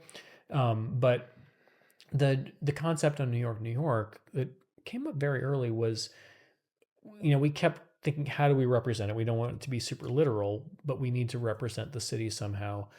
And one of the first ideas I had was what became the Whispering Arch and the Bow Bridge scenes, where you had the briefcases in the air to be the Whispering Arch and the snow shovels becoming Bow Bridge. And Tommy Thompson, the book writer, said, that's it. New York is people. It's not buildings. It's not any of that stuff. It's the people. And that's what New York was about. It was all the people. Right. And that ultimately led to the fire escapes were all about people. It was platforms for actors, 3-story platforms, so you could focus on actors within those, and windows that implied more people. So there was really the basic skeleton of that set was platforms and windows and nothing else. Yeah. And you imagined all the rest of it. And we had backdrops and we had other things that filled it in on a humongous scale. Yeah. Yes. Yeah. So but that was the driving concept, was how do we present the millions of people. Right. And there's a great E.B. White essay called "This Is New York" that was written in the 40s, but it's worth a read because it describes the city perfectly now. Right. It was one of the kind of touchstones of New York. But he talks about how it's a city where you can be, and we all experience this. You're packed in with 9 million other people, and yet you can be so damn lonely. Yeah. And so by yourself in that. Yeah. And that's part of what the New York set was trying to show too, is all these individuals who make those 9 million, but also you can be completely by yourself on a fire escape. Highest of highs, lowest of lows. Yeah. And it's also, what's funny about New York is like the idea that, the idea that yes, exactly that, is that everyone, that's what it was, is that everyone in New York, you could stand at like a crosswalk, everyone in New York is the main character of their story. Yes, absolutely. It's so evident. Yes, you know what I mean? And I'm sure we all have that. I have the experience all the time. I'm in a cab, like going down Park Avenue or something. You feel like you're in a movie. Like so many movies are, it's so part of our international experience For of sure. life is this city that we live in and function in every Yeah. day. And I imagine most people don't necessarily feel this way, but I felt this way with New York, and especially Bronx Tale, is that something about it, and it's because I'm from here, it's like something about it felt cozy to me. Yeah. Which is a strange word to use to encapsulate New it's York. trying to. It is. That's what. But it's trying to capture the beauty in that grit. Right. And right. the also, there was a quote I read from somebody once that described cities are like a massive brain, and that's why they're such creative places. You get 9 million people together, and all of our ideas start like pinging off each other, Right. and that doesn't happen as much when there's only 100 people and Right. you're farther apart. Right. And there is that is what makes the energy of the city so incredible. For and sure. It's why as artists we're drawn here, because you want that stimulation. You want to bump into that random person who tells you something that makes you think, oh my God. Yeah. And that's what's exciting about the place. And that's all those sets are trying to kind of get at some of that energy. Yeah, so funny. There were two things that I was going to ask you in coalition to something that we discussed earlier, which was with On the Town. I was going to ask you that the famous thing with On the Town, we had Elizabeth Stanley on here who talked a little bit about it, and like the famous thing about On the Town is that it was in a humongous theater. It was in a theater that maybe was a little bit too big for the show. Yeah. How much does the size of the theater affect your work and the work you're doing in a set like that at the Lyric? Yeah, I mean, it does, obviously, and the size of the theater played off the size of the cast. Like, Right. One thing I sort of do when I'm doing a musical, this is not quite mathematical, but if it's a cast of, I don't know, 12 people, I'll think, well, if I line up 12 people in a kick line across the front of the stage, that's probably how wide my proscenium should be. Right. Because I don't want it to be way wider. It looks like the cast is too small. And if it's way narrower, you can't make them line up. Yeah. So that's not exactly a rule, but I'm trying to make a space usually that the cast I have will be able to feel full in, so it doesn't feel skimpy. I mean, unless it's a play about being lonely or something. I want something different. But, Yeah. I think, I don't know. Like, I honestly always thought On the Town looked great in there. I thought it was fine. Even sitting in the back row, it did not feel like it was dwarfed to me. That show is so kind of operatic in its way. Right. I think in terms of selling tickets, it was probably problematic. That was the biggest thing. thing, The commercial part of it was problematic. Right. But it always played fine in there. The show is so, I don't know. It's one of my favorite shows I've ever done, honestly. Is that right? I just loved watching it. The Bernstein music is so beautiful. Stunning. It's stunning. So beautiful. Yeah. And Josh's kind of recreation of the Robbins choreography was so beautiful. Yeah. And the cast was there was so much so good about it. Right. Like, the show itself parts of it are pretty stupid, but parts of it are really, some of the music is so good. Yeah. And anyway, but yes, and commercially, I think it might have done better. And it's part of the reason Phantom ran as long as it did. Yeah. The Majestic has a massive orchestra. It's the perfect space. So they could sell out all the weekend, sell out the orchestra, and it didn't matter if they sold any tickets on Tuesday or Wednesday. Right. Yeah, that's such an interesting I'm exaggerating, point. It's part of the secret of Hamilton too. Yeah. Is those theaters have a big orchestra. Right. And so you can, and those are the high price tickets, and you can make enough money, and it's why the theaters with a mezzanine and a balcony are harder, because you can't sell those balcony seats for very much money. Right. So it's The other thing I was going to mention that we mentioned earlier, and it just came back to me, was the idea of getting an agent as a scenic designer. Yeah. I know as an actor that was one of the hardest things I ever had to do. Yeah. I was wondering what, especially for I think budding scenic designers, what that process was like for you, especially back originally. I mean, for me it was kind of painless. I just got lucky, and I did an off-Broadway show, and the lighting designer had an agent, and I said, "Would you introduce me?" And he was a young agent who needed clients, and I think he could tell I had some ambition, so he took me on. So for me, it wasn't traumatic. It is, for a designer, it's less important than it is for an actor. I was going to ask how important. Crucial. Yeah. But it's important. What I say to young designers is, you'll know when you need an agent. Like, if you're doing regional theater, you probably don't need an agent. Like, the deal is what it is. They're going to give you X dollars, that is the scale amount, and the agent's not going to get you any more. When you need an agent is doing a commercial show, because then, like we talked about, the additional weekly amount that I get, that's usually points on the show. So I'm getting 0.001% of the gross. Of the net operating, whatever. Yeah. And it's a very complicated formula, but like a fraction of a percent in that on a big show can mean a lot of money, Right. especially over time. Yeah. And so that's where you need an agent to figure it, or or if you go to math, you can just do it yourself, I suppose. But Yeah. I'm not. Yeah. Sure. Sure. Ken Millington famously doesn't have an agent. Is that right? Is that He right? negotiates his own deals. He has a lawyer who does the contract, who he pays a flat fee to. Yeah. But he's fond of saying, "I paid a lawyer $2,000 to do my contract on Chicago, and now I've made millions and millions of dollars and paid no commission on it." That is incredible. So it's, and I'm making up the numbers. Sure. But But that's incredible. Whereas I pay 10% of everything I make to my agent. Right. But, oh my gosh. but he takes care of me when he does the business stuff. He goes after stuff when stuff gets tricky. He gets in the weeds and deals with it. Yeah, for me. that's He doesn't really amazing. get me work so much. I mean, he'll turn me on to jobs Right. occasionally, but he does the business part of it. Yeah. Yeah. And and we'll also say, I think you shouldn't take this job, or you should take this Yeah. job, that kind of stuff. Right, right. Just to go back to Act 1 for a moment, in winning the first Tony, I was wondering if you could recall that moment and just talk a little bit about what that was like, if you knew it was coming. I mean, there was a lot of awards that precede the Tony Awards. Yeah. Interestingly, at Act 1, I didn't get any other nominations. I've had a chip on my shoulder forever. The Drama Desk and the Outer Critics did not give me a nomination. Oh my gosh, that's crazy. Yeah, but whatever. That is what it is. Yeah. Awards are tricky. I try not to put too much weight on them. Yeah. Because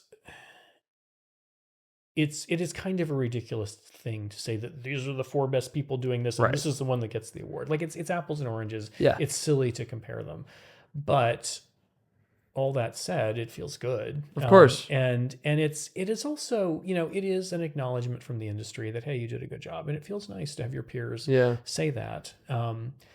And the thing that is undeniable is it affects your marketability. Like It's the economic value is the award. Massive. Right. It is massive. And there are producers who just won't hire a designer if they don't have a Tony nomination, because they want to be able to. And again, they are marketing to investors, and they want to say this team all has Tony Awards or Tony nominations, because you can't measure what we do, and it is a way to measure. It is, yeah. It's not an accurate measure, but it is at least. It is the most, the loudest. The loudest. So, all that said, there's so much hype around it that, of course, it's an amazing feeling. Yeah. And I will say the 2 times I've won, I don't want to say I knew I was going to win, but you can smell what's in the wind. Yeah. Kind of. Yeah. Like it was.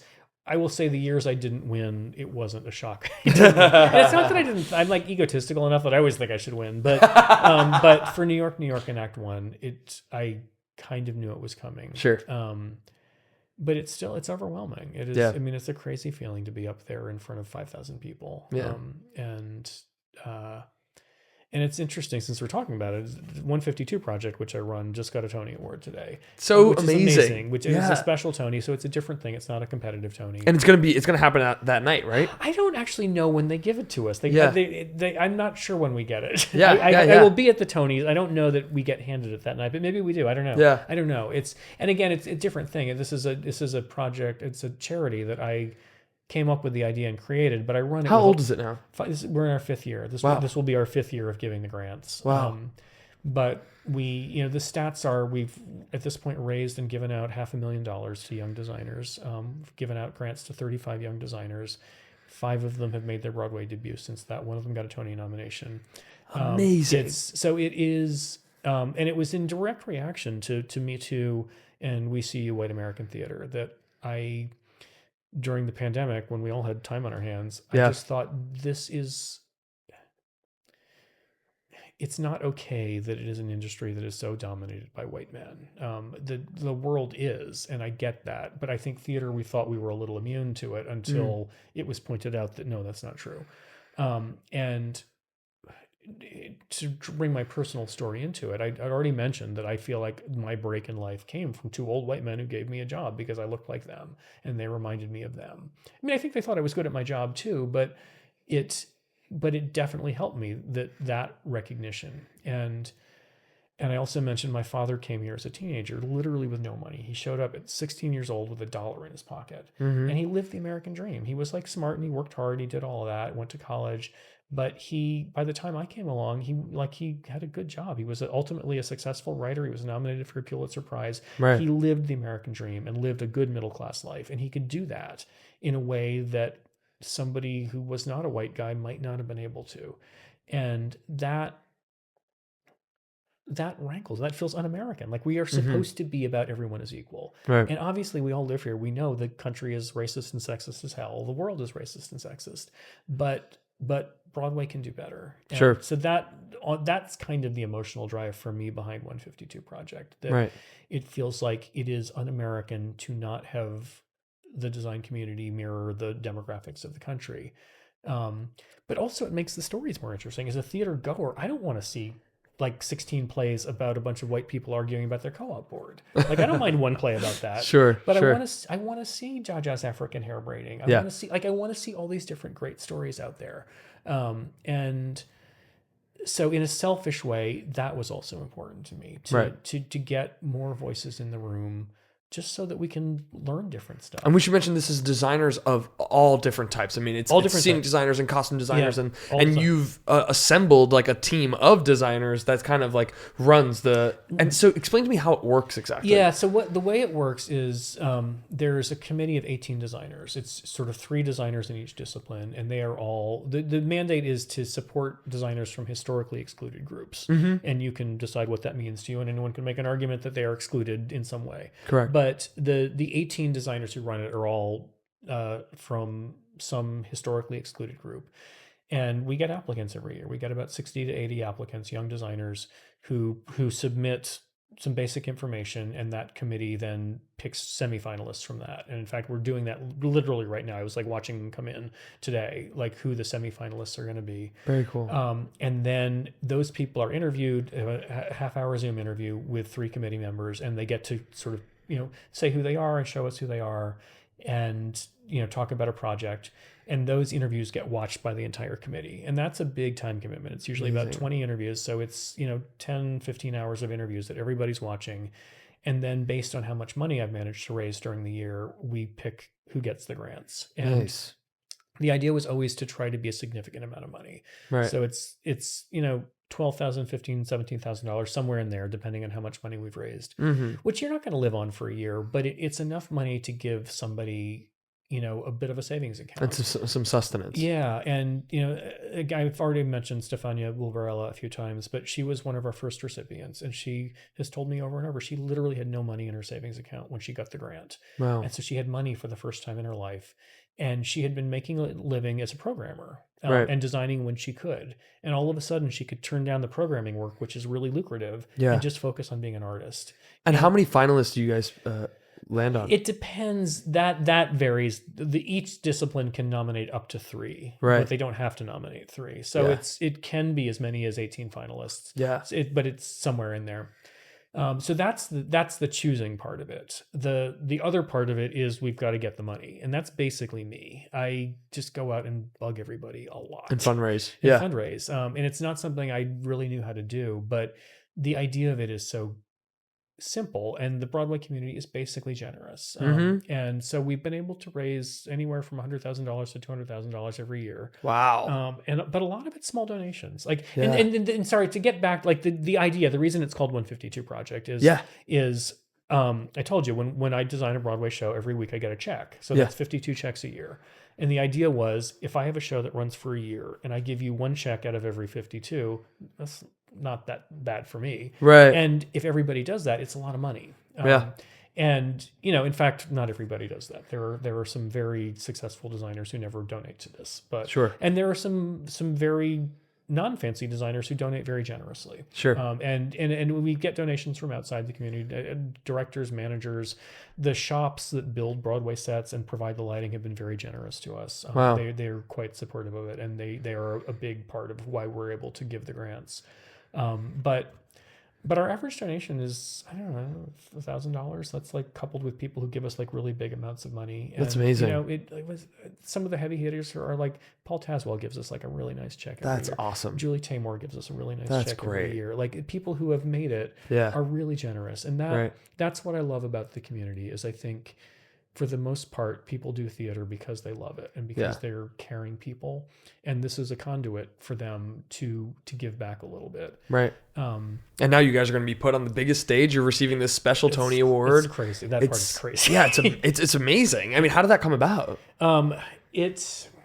honestly, I owe it to Tom Schumacher, who ran Disney forever. Disney for years. Yeah. Tom put us up in front of the Tony Admin committee, Wow. but I wasn't in the room. Like I only heard about this secondhand. But that is like the room of rooms. That is the heavy hitters. And, everybody knew about us, I think. But Natasha Katz stood up and spoke really passionately about what this does for young designers. Right. And Kenny Leon stood up and spoke really passionately. Wow. And like this is, again, I'm hearing this secondhand. Yeah. And then they voted, and I guess they voted to include us. That's amazing. That was amazing. Yeah. It's this fly by night thing that the first year I did it, we were so disorganized. We just barely got, we raised the money, but I literally sent out the invitations to the award ceremony, and I screwed up the dates. And a week later, it's like, oh my God, we rented the space for this night, and I invited everybody for the night before. It was that badly run. Right. Sure. And at that point I was like, God, I'm a set designer. I can't run a charity. I need a production manager. And I called my friend Bethany Weinstein Stewart, who's a great production manager, and I said, will you do this with me? Yeah. And she's taken over all the scheduling. And nice. she does all that part that I'm terrible at. So I raise money, she schedules it, and the committee does all of the That's amazing. choosing. That's amazing. Well, congratulations. And I hope that this gives you guys a whole new voice and that you experience so much more love from it because when I was researching it, I was like, oh, wow, this really is something that feels so lucrative and something that's so small but so big. Yeah. You know what I mean? And that's what's crazy about the arts too. It takes such little seed money to have a huge effect. It's a huge impact. Yeah. And you clearly, in only 5 years, you guys, because that's pretty young, and in only 5 years, you guys have created such an impact already. So, huge congratulations. And that's super exciting. Thanks. Yeah, it's great, and I love it. It gives me a conduit to meet young designers in a way that I think teachers get the same thing. But it's been very fulfilling. Yeah, I love that. That's great. I want to ask you a little bit about Come From Away, because that's another Broadway. My professor from college was Wendy Bobbitt Cavett, and who's just brilliant. She's amazing. Yeah. And so I got to go on stage and see that set too. And she was taking us around. She was like, these trees that are here are made of actual tree bark. They are real trees. I cannot believe. I was astounded. Can you tell me about how? Because it actually is a pretty abstract idea. Yeah. The Come From Away set. Can you tell me about how that came to you? Yeah. So again, talking about weird shows, when I got that offer, I was like, a musical about 9/11? That's a terrible idea. I know. Would you? No one's going to want to see that. Right. And then I read it, and I could see that it was good, and that it was tastefully done and all that. So, but I was in New York on 9/11. I wasn't down there, and I didn't lose anyone close to me that day. But I sort of lived through it all as New Yorkers did, and you guys must have lived through it. Or maybe you're young enough that you didn't. I was 2 months old, but so you don't remember it. But what's funny is that I do know. So it's funny being from New York. It's a whole different thing than I think even the rest of the country understands. Because my girlfriend's dad was in the building as a firefighter. So many neighbors are friends of mine who lost their dads because they were firefighters, or my aunt was supposed to be in the building that day. It's just like it's our backyard. It's right there. It's true. So anyway, because of that, I was just like this. I always went at it feeling like there has to be less artifice in this set than normal. Normally I'll take a piece of wood and paint it to look like steel, and I don't care. It's all stage magic. Sure. Come From Away, I wanted it to be as real as it could be, because it felt like that was a way of honoring the fact that it was a real event. And when we did it originally at La Jolla, I wanted to use real trees, and they wouldn't let me. And they gave me all these California regulations and rules and invasive species. And I was like, well, it's a big state. Surely we can get some trees in California, and then it wouldn't be an invasive species. But anyway, we had to do fake trees. But I kept grinding that axe. And when it was clear it was coming to Broadway, I think I finally convinced Chris Ashley that it was worth fighting for. Yeah. And he backed me up with the producers. And it was most important to me to do it in New York that way. I just felt like this is where it happened. This is where we have to be as honest as we possibly can be. Yeah. And so I got to go up into the Catskills with a lumberjack and say, I want that one, and I want that one, and I want that one, and we cut them down and brought them into the theater. That's amazing. It's crazy. And they're heavy. The heaviest of those trees were about 6,000 pounds. The massive ones that were kind of the proscenium. Right. And because we cut them down in November, we used them in Toronto before we came back to Broadway, and then we put them up in Broadway in the spring. And we had cut them down, and the shop had sealed the bottoms and the tops so they wouldn't leak sap all over the stage.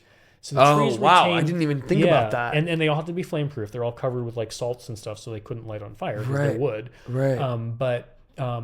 because we cut them down in November, trees spend the whole summer sucking water up. So they were full of water and they're dormant through the winter. So they were kind of asleep and they didn't know they'd been cut down. And come April, they started growing leaves in the theater. They'd been cut down 6 months earlier. And they started, That's crazy. And not like massive branches or anything, Sure. but they were growing leaves for about 6 weeks. And so did you guys leave them or did you? We did, yeah. It was crazy. That is there was I think there was an unbelievable. article in the Post maybe about it. It was crazy. That is it was nuts. so like exactly what the show is about. This like rebirth story. Yeah. Um, And something about it, I mean, and this is what, in my head at least, the trees represented to me when I saw the show on Apple and in person. The show is so optimistic. And Yeah. the show's so, there's this, it's so hopeful. Yeah. And to me, having that like real nature grounded in the middle of the show, it like kept the show grounded in a way, you know? There's something totally. about that. And and they're literally, I mean, there's a lot of lyrics about being like in the woods and the trees and all these urban people in Newfoundland where there's a lot of trees. So that was part of it. Right. And there were upstage center, there were 2 trees that were snapped off, and those were the Twin Towers. And it was like a little subtle reference. We never pointed it up in the show, Right. but I wanted to represent the Twin Towers somehow, Right. but not in a literal way. Yeah.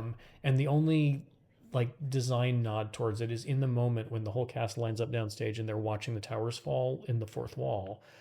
There were spotlights on those 2 trees in that moment that Howell Binkley put there. Yeah. So for those who were watching it, like there was like a little kind of metaphorical nod, but we were trying so hard not to have anything that was iconography of the trade towers themselves or the devastation here. Yeah. But it also felt like there was this violence that happened, and we needed some reference to violence on For stage. sure. So that's what the 2 broken trees were about. And you mentioned that people can literally rent the pieces of the scenic design to use for their production. Yeah. And right now, Come From Away is, if I'm right, one of the most produced musicals in the country. Everywhere. Yeah, Every regional, it's amazing. Yeah. It's And incredible. again, it's because it's a fairly simple show and you can do it inexpensively, and it's everyone small fits cast. in it. All types work for Yeah, that show. yeah. You know? And it's such a like a heartwarming story. It's a beautiful piece. Yeah, it really is. It's a special show. Well, I want to ask you a little bit about Prince of Broadway, regardless, because how funny is it that the reason why that happened, kind of, is because you ran into Stro in the lobby? Kind like, of. what a funny little instance. I was wondering if you could tell that story. Yeah, sure. So, Prince of Broadway was a review that was going to be a review of all of Hal Prince's shows. Right. And initially, some Canadian producers brought the idea to Hal. I think the real story is that they wanted to do a benefit, like wanted to do like a one night thing, and Hal was like, "We're going to do a musical." But there was a designer, the man who I've forgotten his name now, the man who had designed Kiss of the Spider Woman, was also Canadian, and so he was going to design it, and I felt very left out. But about a year into the project, it was clear that he wasn't giving them what they wanted. And I got a call from Hal's assistant saying, "Hey, we're having some trouble with the design. Would you be available?" And I was like, "Of course I'd be available." Right. And he was like, "Okay, well, I'll be back to you within the week." And like a week passed, 2 weeks passed, like 6 weeks passed, nothing. And I was like all sad again that I wasn't going to get to do the show. And the building that Stro lives in, the same building Lapine has an office in, it's the, oh God, it's a famous building. I'm forgetting the name of it now, but it's on 57th Street. And a lot of people, I was going to a meeting with somebody. Right. I don't remember who it was now. And I bumped into Stro in the lobby. Right. And I think I didn't even ask her about it at that time. Like I knew that I knew she was choreographing the show and co-directing it. I knew I was potentially up to replace the designer, but so we talked for a minute and we talked for a minute and I did not bring it up. Yeah. But I was like, I'm sure I was making weird faces because I so wanted to ask her. So I just emailed her that night and I was like, I'm so sorry I was making weird faces at the lobby. This is why. I want to know, like, am I getting hired for this or not? And she didn't reply to me, actually. But what I found out later is they had been discussing it for 6 weeks and they felt bad about firing the other designer, I think. And after that day, she went into Hal and she was like, we have to fucking just like shit or get off the pot. Pardon my language. We have to make a decision. Yeah. And Hal called me the next day and they asked me to do it. That's amazing. But I don't know that it would have happened if I hadn't bumped into her. Yeah. Yeah. How funny. That is like the craziness also of New York. That, like, it's a city of 9 million people, but you walk up 8th Avenue and you're bound to bump into somebody. Which is, I'm always astounded. It's actually funny. We mentioned Wendy. Like, I ran into her outside last week, and I thought to myself, the chances that I would be walking up the block at the same time she's walking down this specific block in all of New York, it's very strange. It's really strange. Really strange. But again, it's like geographically, it's not that big an area. So right. That's why it happens. But I run into people so often that I know. The timing too. It's Yeah. Or then we're not like in our phone or like just in the New York Stare or whatever. Yes, right. Exactly. There used to be a Starbucks at 43rd and 8th. I don't even think it's there anymore, but there was a counter that like faced the street. Yeah. And I used to joke that I could go sit by the counter and have a cup of coffee and probably get a job because somebody would walk down the street that I would know and I could go talk to them. That's funny. And it happened once or twice. Oh like my I actually God. got a job from being in that Starbucks. That is so funny. I want to ask you a little bit about going back to Come From Away, because I just thought of this one question that I had, which was, that was a show that you guys opened pre-pandemic and then came back post-pandemic. Yeah. And in talking about the maintenance of a set, I mean, what happened over the course of the year and a half that you guys are nothing. Like that one, it just sat there. Same with Flying Over Sunset. We had done the final draft of Flying Over Sunset the day Broadway shut down. That's right. And it just sat there for 18 months as well. It's like different shows, they were affected differently by that. But Come From Away, all the casters went flat. So the turntable has wheels under it. And because the weight of the turntable was sitting on it, it wasn't turning, all the rubber flattened out. And they had to pull it up and replace all of them. Wow. Which isn't that big a deal, but it took a few days and it cost some money. Yeah. And the trees just sat there too? The trees just sat there. Wow. Yeah, they just sat there. So that was true of most Broadway sets. They all just sat there. People paid rent on the theaters. They just sat there doing nothing. That's crazy. The flip side is Flying Over Sunset. We came back 18 months later. We turned on the machines. We fired it up and ran the show, and it worked fine. Like no problem at all. So there was some dust on things. But yeah, what a weird, crazy bizarre. It's very bizarre because a show like in my head, I'm like, wow, Come From Away was on Broadway for, from 2017 to I believe, was it 2022? Yeah, I think it was on Broadway for 5 years, but it wasn't running for a year and a half. Yeah. It was a little less than that. It was less than a year and a half before it reopened, but like 15 months or something. Crazy. Yeah. I want to ask you about touring shows and what that's like in taking a show on tour and how you make the set portable. Yeah, no, totally. It's a big challenge, and you're trying to kind of recreate the Broadway show. Yeah. Come From Away is a good example. Like there, we couldn't use real trees on tour because you can't drag 6,000-pound trees in and out of a theater like that. So for that one, most of the set kind of was just like Broadway, but the trees, we went in, my associate did super careful technical drawings of the real trees, and we had a shop build copies that like mirrored them exactly. So cool. And so they're like the best fig trees I've ever had. And we're talking about the show being rented out. I think that's what gets rented out is those. Right. So the 6,000-pound tree is now a 200-pound tree made of styrofoam and rubber. It's an interesting challenge, and it's the stuff has to be made to go in and out of theaters really quickly, packed in the back of a truck.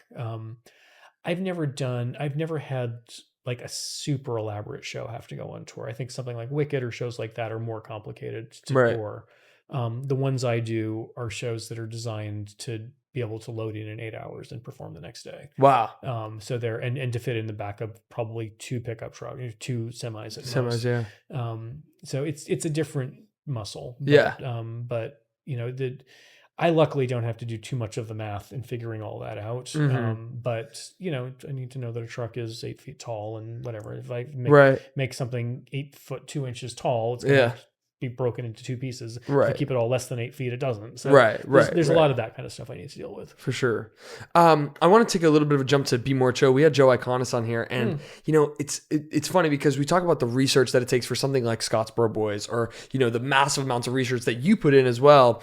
And that show feels like the opposite, because that show, the research that you're doing feels totally different because you're doing a show that's kind of futuristic and a completely different vibe. So it's not really a research thing as much as it's much more imaginative, I imagine. Yeah, I mean... And based on the text. Yeah, I mean, for anything I'm doing, it really is much more imaginative. But for Be More Chill, interestingly, because it was a show about teenagers, and I was 45 or something. I was close to 50 when I did it. Sure. I actually hired a very young assistant to do some research for me because I just wanted like what was a younger person's sense of high school. And what was interesting is all the research that he brought to me was like totally recognizable. Like, good. I had a shitty high school. You had a shitty high school experience. I did too. Yeah, and it hasn't changed much in 20 years. Right. But might have gotten worse now with maybe, phones and whatnot. Maybe. So And even though there was a lot of like futuristic sci-fi in that, my take on Be More Chill always is it is kind of about drug addiction. It is like it is you see this thing that makes you feel good, that is like this flashy, exciting thing, and then it screws up your life. Right. And it was, technology as that. But that whole set was meant to be like a series of iPhones like sliding around the stage. Like all the proscenium shapes were based on the shape of an iPhone and the circuitry inside, and that kind of delivered the scenery to and from the stage. Wow. Yeah. Super interesting and super. The vibe of it was super futuristic and felt not even contemporary, but beyond that. It was super cool.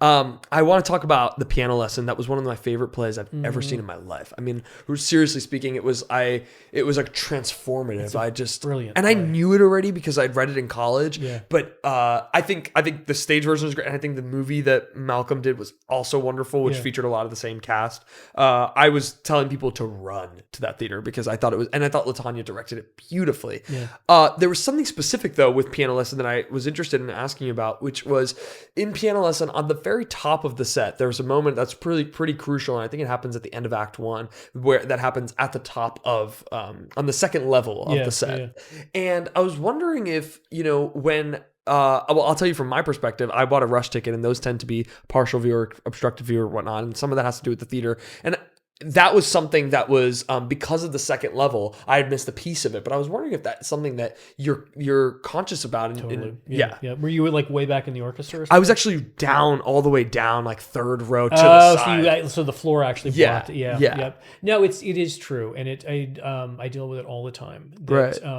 I am about to deal with the same thing on Wanted. We're doing a set that has multi levels, and there's like a key moment in the action that's going to be obstructed for like the back 2 rows of the orchestra and a couple of other places. And I imagine you try to avoid it as much as possible. You try to avoid it. I absolutely try to avoid it. But this is what I always say in the end is I'm trying to make something that is as compelling. Like I can make you stage the entire show downstage center and everybody will see everything. Right. But it'll be really boring. Right. And so I'm trying to do something more compelling than that. And we try not to put like the crucial thing in a place that is obstructed for anyone. Right. But particularly when you're going like upper levels, you run into that kind of problem. And my feeling is that's why it's a rush ticket. Like they're cheaper tickets. Of course. And so it's that's sort of why the pricing structure is what it is. And I would rather do something that is really stunning for 80% of the seats. Yeah. And is not great for the other 20% than make it kind of milquetoast for 100%. And it's not one of those things where you can't see the whole. I mean, there's some theaters that I've sat in sometimes, especially when you go on tour to some of those touring houses, and there's a huge pole in the middle. I'm like, that's not just partial view, y'all. Like I actually can't see. Yeah. I cannot see. I'm literally doing this whole thing to see the show. That's not partial view. If I miss a section of it, it's not the same thing. But I'd wondered that because that, and another thing that was fascinating about that set was the way it expanded and closed, and what that represented I thought was just beautiful. The molding of the piano, I mean, all of it was so. The piano was really cool to me. And now it's at the Smithsonian, is that right? Yeah. It's crazy. Cool. It was LaTanya and Sam have in their living room this piece of Makonde sculpture that they brought back from Africa. I was just out there visiting her last couple of weeks ago, but it's this log of, I think, ebony that's been like intricately carved. Wow. And it is how the Makonde people like do a family tree basically. Yeah. But it was her idea to sort of copy that idea. But then we hired these sculptors who they make action figures as like their day job. Wow. But to make like the digital version of all that we had 3D printed. My associate Romello was out there, a young black kid from Bed-Stuy, but I said, you're in charge of this. You're going to be like with them. And but it turned out really beautifully. It was also like a $60,000 piano. It was so expensive. But you know what? It was like that's the point of the play. It's the point of the play. And on top of it, it's like there was some strange that right away when you saw the way it was sculpted in this, you saw what was crafted. You're like, you felt some sort of connection to yourself because it wasn't just like a rinky-dink piano. Yeah. It was something that you can tell took some work, and so then therefore has some sort of I think that play is just beautiful, and your set for it was stunning, and just like I loved it. It's funny. I've loved August Wilson plays forever. I think he's like the greatest modern American playwright, but they're also really long. And when we were going into that, I thought, am I going to be able to survive a Broadway preview period where I watch a 3-hour play every night for a month? Right. And it's so beautiful. I just loved hearing that language wash over me. And they were great actors doing it too. But hearing Sam tell that story every night, then just the fight and the like moral conflict that lives so profoundly in that piece is like you're grappling with it yourself and going, well, I hear that, and then you'd be like, well, and also he's right, but she's right. But yes, and it's like the best part of it. You know, have you seen Joe Turner's Come or Gone yet? Not yet. We just went to go see it. And it's another one. It's just like I don't know all of August Wilson's plays yet, but I know a good chunk of them, and I want to get to know all of them. You know, it's just beautiful, super special. What was I going to say? There was something that I had that was like semi regarding this. It'll come to me. Oh, you know, you mentioned in New York, the idea of forced perspective. I was wondering if you could talk about what that is and what kind of effect it creates and when it's useful. Yeah. So it's like an old theater technique, but you're trying to make the stage look deeper than it is. So you literally like if I had four doors on stage, I'd make the downstage one bigger, the next stage one a little smaller. As it goes upstage, everything gets a little smaller. Right. So it makes it feel like it's further away from you. Right. And it's really cool and it works really beautifully on stage. But the world is normally built at right angles. Like doors are square, walls are square. Right. And so when you do forced perspective, everything is built at a weird angle. And you've got to go in with very, very precise geometry and make sure it all lines up. Because when it doesn't, it just looks messy. So and that it's accurate with one another. With one another. Yeah. And so it's something like New York, where it was fire escapes that are already these very intricate sculptural things. Doing that, it was nightmarish getting it all designed. That's all designed like virtually as 3D stuff that we then printed the models and used that to build the drafting from. But when they were building that stuff, you know, they're basically real fire escapes. They were all made of steel and iron. Crazy. They were built out at a factory in Bayonne. Wow. And I never saw them all together till they were in the theater because because of the way stuff, you know, they would build 2 of them and ship them out, and the next 2 and so on. And so we couldn't actually in the shop line them up to make sure that all those lines converged properly. Right. And all that had to tie into the backdrops that were painted at a different place. Mm-hmm. And so it's like, if I've drawn it all right and they build it all right, it will all work. Right. But if any one of those things was wrong, you're not going to know till it's in the theater and too late to fix it. Right. Yeah. And so it was really nerve-wracking until we got it all finally. And it was such a big set. It took like 6 weeks to load it in. It was forever before I could even see it start to get assembled. Yeah.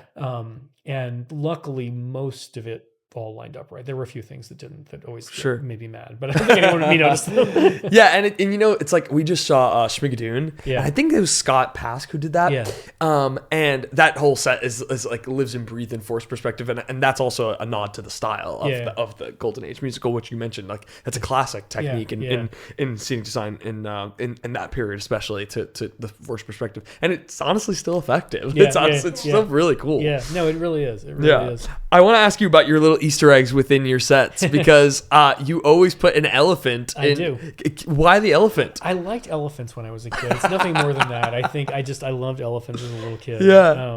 And there's a picture of me at 4 years old at the St. Louis Zoo in front of some elephants that I still have. That's so funny. But different set designers. But Tony Walton famously put penguins in all of his sets. It's like a thing set designers do. Yeah. But I started using elephants, and so now any Broadway show will have an elephant in it, and a lot of other things do too. That's so funny. And a bunch of my prop supervisors just know it, and they'll like get the elephant without me. Like, I got you covered. Yeah, I think there was one like wired into the Molson sign and Come From Away. Oh, good. That, like no one would even know it was there. Yeah, it just traveled around with the show. That's so funny.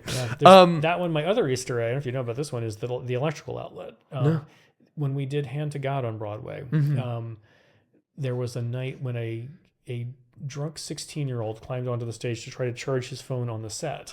And it became like an international story. Like it went all over the world. What? Because this kid tried to charge his phone on a Broadway set.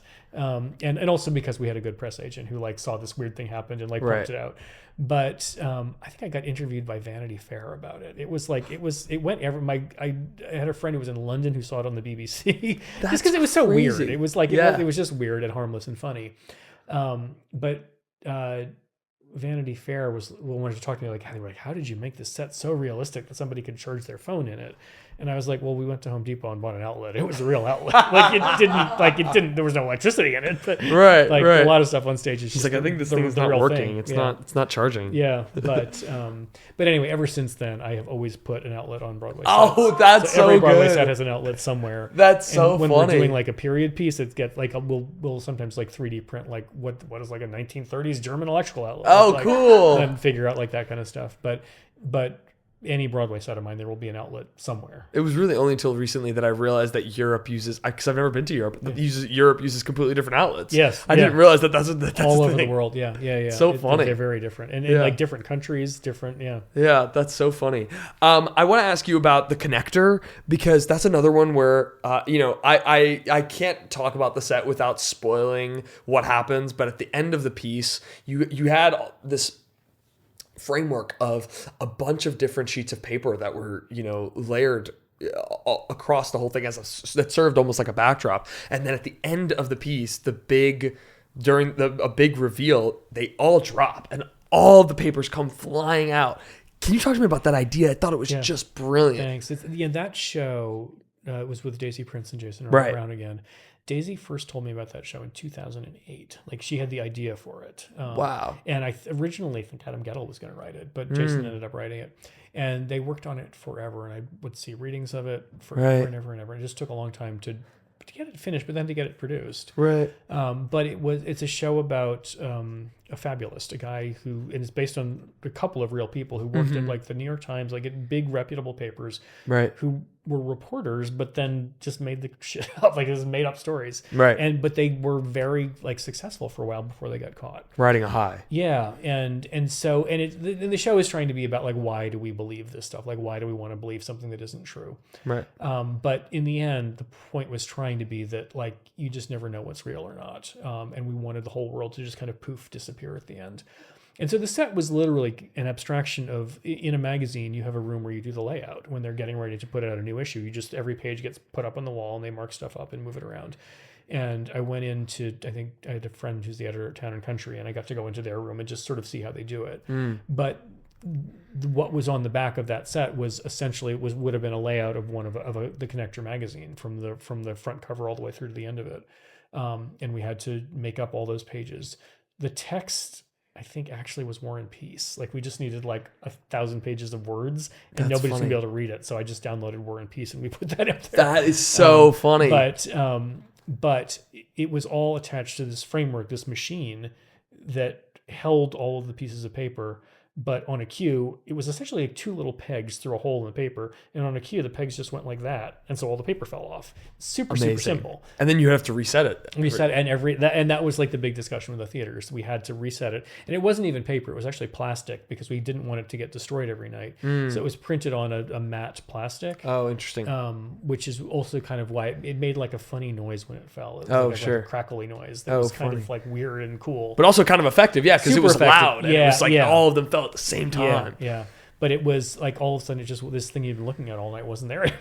Yeah. It was crazy how the set literally disappeared. It was awesome. Yeah. That show was great too. Somewhere in the development, like in that 12 years of talking about it, I had that idea. But years before we did the show. Right. And then I had to figure out how to actually do it. Yeah. I love that. The two other projects that I want to discuss with you are, Stroman came on here, and I don't know if this was announced. I'm not quite sure, but she announced it on the pod. And her episode hasn't quite come out yet while we're filming this. But that Little Dancer is coming to the West End in January. It is. And I don't know if that's been announced. I don't think it has yet. No. Okay, well, she broke some news here. But anyway, so I imagine you're going to be a part of it, right? Yep. And you've been a part of it for what feels like forever. Forever, yeah. I was wondering if you could talk a little bit about that and the design that's coming along with that, and how much it's evolved through the Kennedy Center version and the Seattle version. Yeah. It's that, it's one of my favorite shows I've ever done. It's so Really? close to my heart. I don't know why the show has had trouble getting legs. I think it is it's a beautiful Aaron's Flurry I can't wait to score. see it. I really so can't. beautiful. Tyler Peck. Stroh's got this brilliant choreography in it. It's the story of maybe Stroh said it. It's the story of the little dancer statue in Degas and the real ballet dancer that he sculpted. Right. I will say the Kennedy Center production, which we then did at Seattle, was a very elaborate set. One of my favorite sets I've ever done, but really complicated, and it takes a lot of tech time, because it is essentially a skeleton of painters' canvases that pivot and dance around the stage mechanically, Right. and reconfigure to make all the different spaces that we need. And what works so beautifully with it is it Stro choreographs dancers with it, so it's like the set and the cast are all kind of dancing together through all the transitions, and the set kind of spins in and out as girls are pirouetting downstage. That is not the set we were using in London, because it is a short run on the West End and we can't afford to do this elaborate set. So we're going to we did a concert in London last summer that went very well. Right. And we're going to do much more of a concert version of it, like kind of like the concerts that get done on Broadway these days. Sure. I love the show. I am slightly heartbroken to not do this set that I love so much. But well, hopefully in a future version of it, it would be nice if it happened. Yeah. Because I mean, it's a new Stephen Flaherty and Lynn Aron's piece, and and they're getting so much love with Ragtime right now. I'm like, who knows? And exactly. Hopefully, the version that does wound up coming here is going to be just. We've still got that original set. It's sitting in storage upstate. Oh, that's funny. Is that what happens with a lot of those sets? Is if that you think you're going to use it again, you save it, because it doesn't cost that. I mean, when it sits in storage for 12 years, it costs a lot of money. Right. But if you're going to use it again quickly, it's worth saving it. Oh, interesting. It goes into a warehouse, or sometimes just and that show just feels like it's constantly just like being bounced around. Almost about to happen. Yeah, right. Yes, exactly. Yeah. And then you mentioned Wanted, and what other projects do you have coming in the fall? Wanted is in October, I guess. And right. I'm doing Imaginary. It's the first musical of the season. Yeah, Imaginary Invalid for the Roundabout in September. I didn't realize that. Awesome. Very cool. So those are the two that Wanted. We're just about to send it out to get built at a shop. Very cool. Imaginary Invalid is hard on its heels. And did you work on when it was Gun and Powder at Paper Mill as well? I did the paper. I didn't do the signature, but I did the Paper Mill version. Gotcha. And we're changing the set significantly. We reconfigured, rethought the entire thing. That's exciting. Yeah, it's. I think we're all really excited about this version of it. It's simpler in a way. It's like intentionally simpler. In part to deal with the economics of Broadway and like how do you make a musical run. Sure. But also an original musical. Yeah. But also the show is about so much. Right. It doesn't necessarily need a flashy production. Sure. So we're trying. The set is more in the vein of Scottsboro Boys. It's not chairs. It's not that. But it is more in like the sort of stark world of Scottsboro than the kind of flashier world that we did at Paper Mill. Right. Yeah. That's super exciting, and I'm looking forward to it. And it's a show that everyone was talking about out of Paper Mill. So I'm excited that it's finally coming. Yeah. Me too. Too. It's been a long time coming. Yeah. Right. In the vein of talking about designers, we have a tradition on the podcast where we always manifest a dream guest, and you feel like a dream guest in and of itself, frankly, but we wanted you to manifest a dream guest for us, preferably a designer, because you're our first designer on the show. And we've gotten some already, like John Lee Beatty was manifested for us. Cool. I bet he would come do it. I would love to chat with him. Oh man, I'm going to give you two ends of the spectrum then. Yeah. But both designers. Yeah. Ken Billington. Yeah. Genius lighting designer. Did Chicago. Of course. 80 years old, has the soul of a 21-year-old. Amazing. And has a million stories, so he would be worth talking to. Yeah, absolutely. He did the original Sweeney Todd. Like he's unbelievable. So he's one of my favorite collaborators. I think Sondheim on Sondheim was the first time we worked together, and I don't know if he even knows this. I was pushing very hard for him to be the lighting designer. I'd seen his work, I knew him a little bit, and I thought I would just want to work with you. But at that point, it was my 5th Broadway show, and he had done 7,000 Broadway shows. Right. He always treated me so respectfully and so kindly, and and other established designers didn't always. And so he's just a good person that way, and I've always been grateful to him for that. And then the flip side is, I would say, if you want to talk to a young person, talk to Stefania, who I keep talking about. Yeah, absolutely. She is going to be a Broadway superstar. Oh, love that. She's very smart. She's Argentinian, as I said. And she's a very, very smart projection designer, has a really good sense of theater.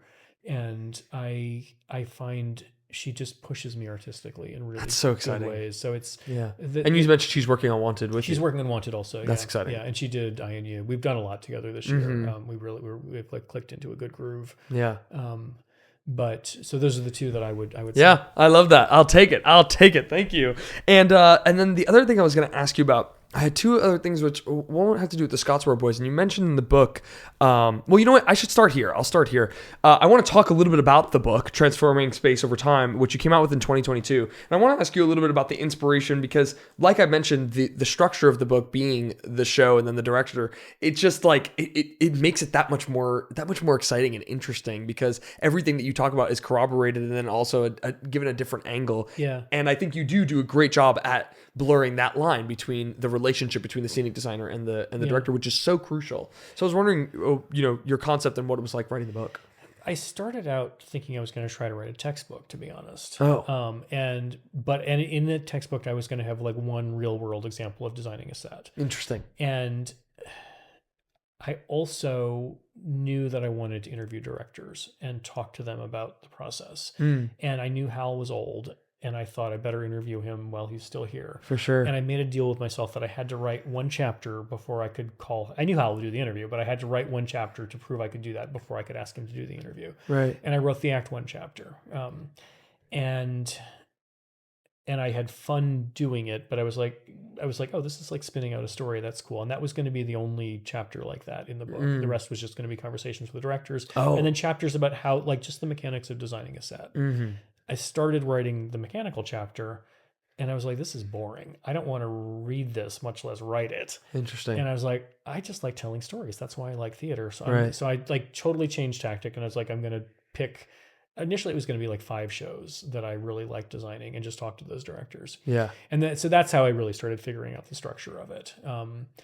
And I think I'd written about 2/3 of it before the pandemic. And I would like write it on airplanes when I was on my way to work or I was out of town. I had a free morning. I just kind of did it piecemeal going along. And then the pandemic happened and I was like, well, I could tell it was going to be a while. It's like, I need something so I don't go stir crazy. So let me try to finish this book. And at that point I wrote the Sondheim on Sondheim chapter and the Much Ado About Nothing chapter. And I think the Kenny interview, which in the book I pretend we did on his back porch, was a Zoom interview or Skype or something. Funny. But he was on his back porch. I was just in New York. But afterwards I was like, you have to send me pictures of your back porch so I can describe it. Yeah. His new piece, by the way, the Balusters, the piece that is just really good. It's like my have you seen it? Yeah. Oh, it's like I would say maybe like my favorite piece of the year. It's like I'm like obsessed with it. I can't wait to see it. Yeah, it's great. It's great. But for me as a designer, the director is the crucial collaboration. If it's a director that I go, that's where really it all. I mean, all the others are important, but how I work with the director is what the set turns into in the end. Yeah, and it's what's exciting about it, and it's why I could do the same play with 3 different directors and come up with 3 different sets. Yeah, because I'm always trying to find out like what is interesting to you in this story, and what is stylistically like how do you tell a story? Stroman tells it through physical movement. James Lapine tells it through weird visuals. Kenny always has a very specific political lens, usually kind of based around race, that he's trying to like tweak a story through that lens. Right.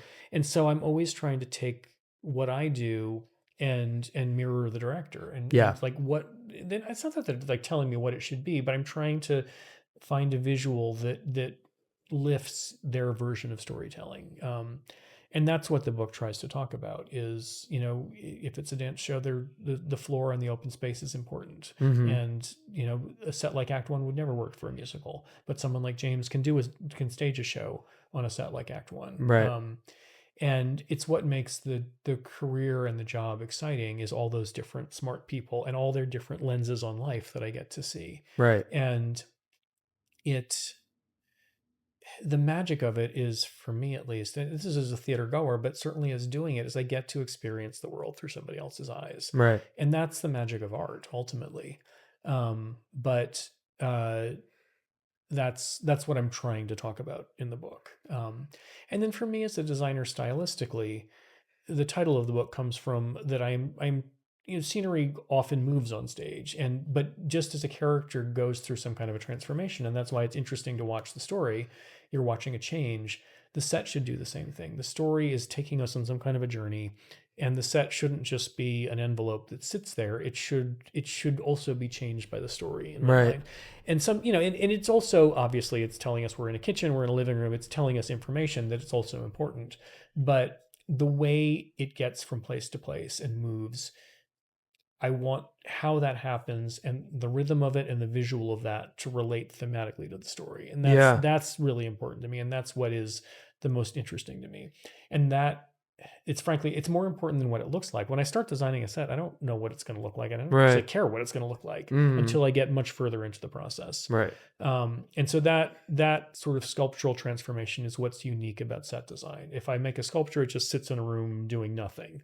But you, as an audience member, you're experiencing it over a very specific amount of time in relation to light cues and songs and dancing and acting and whatever else. Yeah. And how all those things interact is a living experience that you go through in a set amount of time every night. Yeah. And that's what's magic about theater. And I think like, and this is to the testament because I really think you've accomplished that with the sets that you've built and designed. It's like LaTanya talks about it in, I was watching the show, I'm blanking on what it's called, but the American Theater Wing show. The segment that she and I did. Yeah, the segment that you guys did. I'm blanking on what it's called, but you can find it on YouTube.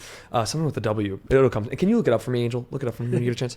But anyway, what she talks about with like, you have the space and the model and then putting people within that space. And I know as an actor, getting the chance to like live and breathe within that space and immersing yourself really within it, it really does send the show to a different, in a completely different direction because I almost wish, I always say, I'm like, I wish we could get on that set and play on that set for like a month before we even start tech. You know what I mean? Yeah, Rehearse on the set. It would be so much better. Yeah. And it would just set so much things up, answer so many questions, because it does that. Yeah, no, totally. It would be so much better if we could do it that way. I always joke that the first day on stage, I always call it everybody hates the set day because you guys are used to like tape on the floor and suddenly you're like walking into walls and there's something that's not where you thought it was going to be. Right. Everybody's like frustrated because it's messing up your rhythm until you like readjust to the reality of the new space. Yeah. And then it's all fine. Usually by the next day, it's all fine. Yeah. And I didn't mention it. I haven't talked about it on camera, but the reason why we know each other is because I worked on, I was in the ensemble of Glory Ride, a new scenic design Glory Ride at Delaware Theater Company. And something that was within that set that I wonder if you do often, which was that we had a bunch of different colors instead of numbers. Like in a traditional, for those who don't know, in a traditional Broadway set, you would see your center is 0, and then it would move further on as 2, 4, 6, 8, etc. Whereas on this set, it was colors. So the main center was like a white, and then it was, both sides were blue. And is that something that you've? We do it on Broadway. Often, yeah. I mean, it depends. Some choreographers and dancers don't like that. Sure. I love. They were little LEDs, I think, in different colors, and so the audience can't see them because they're masked from the. Yeah, that we did that, and particularly at Delaware because it was a thrust. We were like, that's why we did that little masking, so only you guys could see it. Right. I've occasionally had choreographers who like really hate the LEDs, but it's for me as a designer, like I've created this world, and suddenly there's a big 2-inch tall number 2, and I've stopped fighting it because it is what it is. Sure. But, and I've tried different ways around it. Like on Rock of Ages, we didn't have numbers. We had graffiti. So like the number 2 was a fuck you. And the number 3 was funny. Like a Kilroy or whatever. That's funny. Like you can do that kind of thing too. Or sometimes I'll design it into the look of the show. Yeah. It just depends. But it depends on the needs of the show. I think that had it been, because the stage was also, like you mentioned, like thrust. It was a curve, yeah. And so that made it a little bit more challenging, but also someone in our cast was colorblind. And I think that messed him up just a little bit. I'm sure that's funny. But otherwise, I actually really liked it. That's funny. Yeah. And then what else? There was something else that I'd written down. I was going to say, because you talk about the models and how many times, like in the book, you mentioned that you proposed a model to Stro that was like a bare bones Scottsboro Boys set that was like this... the destroyed Pristine. Yes, and it was like a skeleton set. Yeah. And then she kindly told you that it wasn't really her vision. Yeah. And so you remodeled it. How many times does that happen? Does that happen often? A lot, yeah. It does. When you get to the last chapter of Sondheim and Sondheim, you'll see like 6 versions. You're right. And the Much Ado chapter about Kenny, I think we went through a bunch of versions too. It depends. Sometimes you get it on the first try, but more often than not, it's a few versions in. Yeah. And again, that's part of like it's like none of us know what it's going to be when we start. So like I think as an actor, like you pitch an idea and the director says, no, do it more, whatever. Right. It's the same thing for me. Not it's just getting I have precious. to make a thing, before you can react to it. Right. Obviously we talk and I do like show some research. So we sort of hope we're in the right world before we start working. But, But for me, I tend to build a model very quickly. I just had a meeting today with Sheldon Epps. I'm doing a revival of Play On, the Duke Ellington musical. Nice. And I just built a model. Like, it was a quick one. It only took me a couple of days to do it. Like, really super simple, just to show the basic idea. Yeah. But because a set is ultimately a sculptural three-dimensional thing, I find it's better to create a sculptural three-dimensional thing, and hopefully the director can see, like in the rough kind of sketch version, enough that we make some decisions and then refine it more and more and more as we go on. Right. In tech, what is that process? What is the most important part of tech for you? Because, for lighting designers, oftentimes they're literally adjusting cues on the moment. Yeah, I mean, they're writing cues, basically. Right. Yeah, well, yes, right. They are creating it. That is the crux of their job. What is tech like? Tech for me is like watching paint dry. It is like I have to be there for all of it, because in a 10-hour day, it's probably crucial that I be there for 15 minutes of it. I was going to say scattered throughout that day. Right. But if I'm not there, I'm not there to make that decision. And if I'm not there engaged, or just like seeing something happen, I'm like, oh, that's not how I meant it to be, or it would be better if we did this. Right. Or even just like helping the director, like, oh, that entrance isn't, like, that's not working. What if you brought them in through that door there? That's what it is. But I tend to have like something else going on. Like, I'm usually designing another show or working on something else at the same time. Yeah.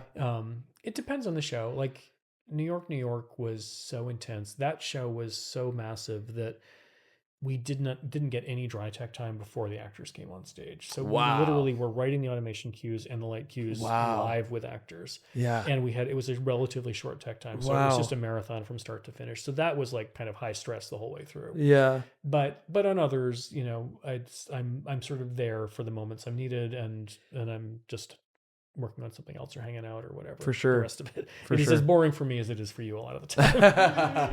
I have to say, I really cannot encourage people enough, go out and get your book, because I think that it's created a much grander perspective for me, even who's works in the theater and sees so much theater. But it's opened up a whole new lens and made me inspired in a way that I didn't even realize, and I really, really appreciate it. And also make sure you go donate to that 152 project, and congratulations again on the Tony Award. I want to ask you, we started the podcast by asking you, who was your I want to be like you when you were a kid? Yeah. And we want to conclude the podcast by asking you, who is your I want to be like you now? And it could be anyone, it could be someone in your life, it could be whoever you like. Oh man. Oh God. It's a weighted question. It sure is.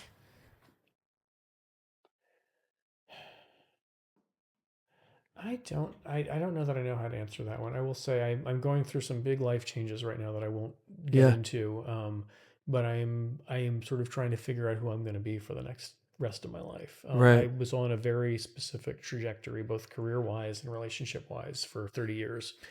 And suddenly all the cards are up in the air.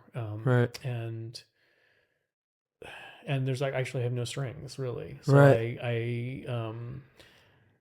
God, who do I want to be? Well, it doesn't have to be that. It could be that exact thing. I want to find some calm and some peace in life. I will say I was an intensely professionally focused person for a long time.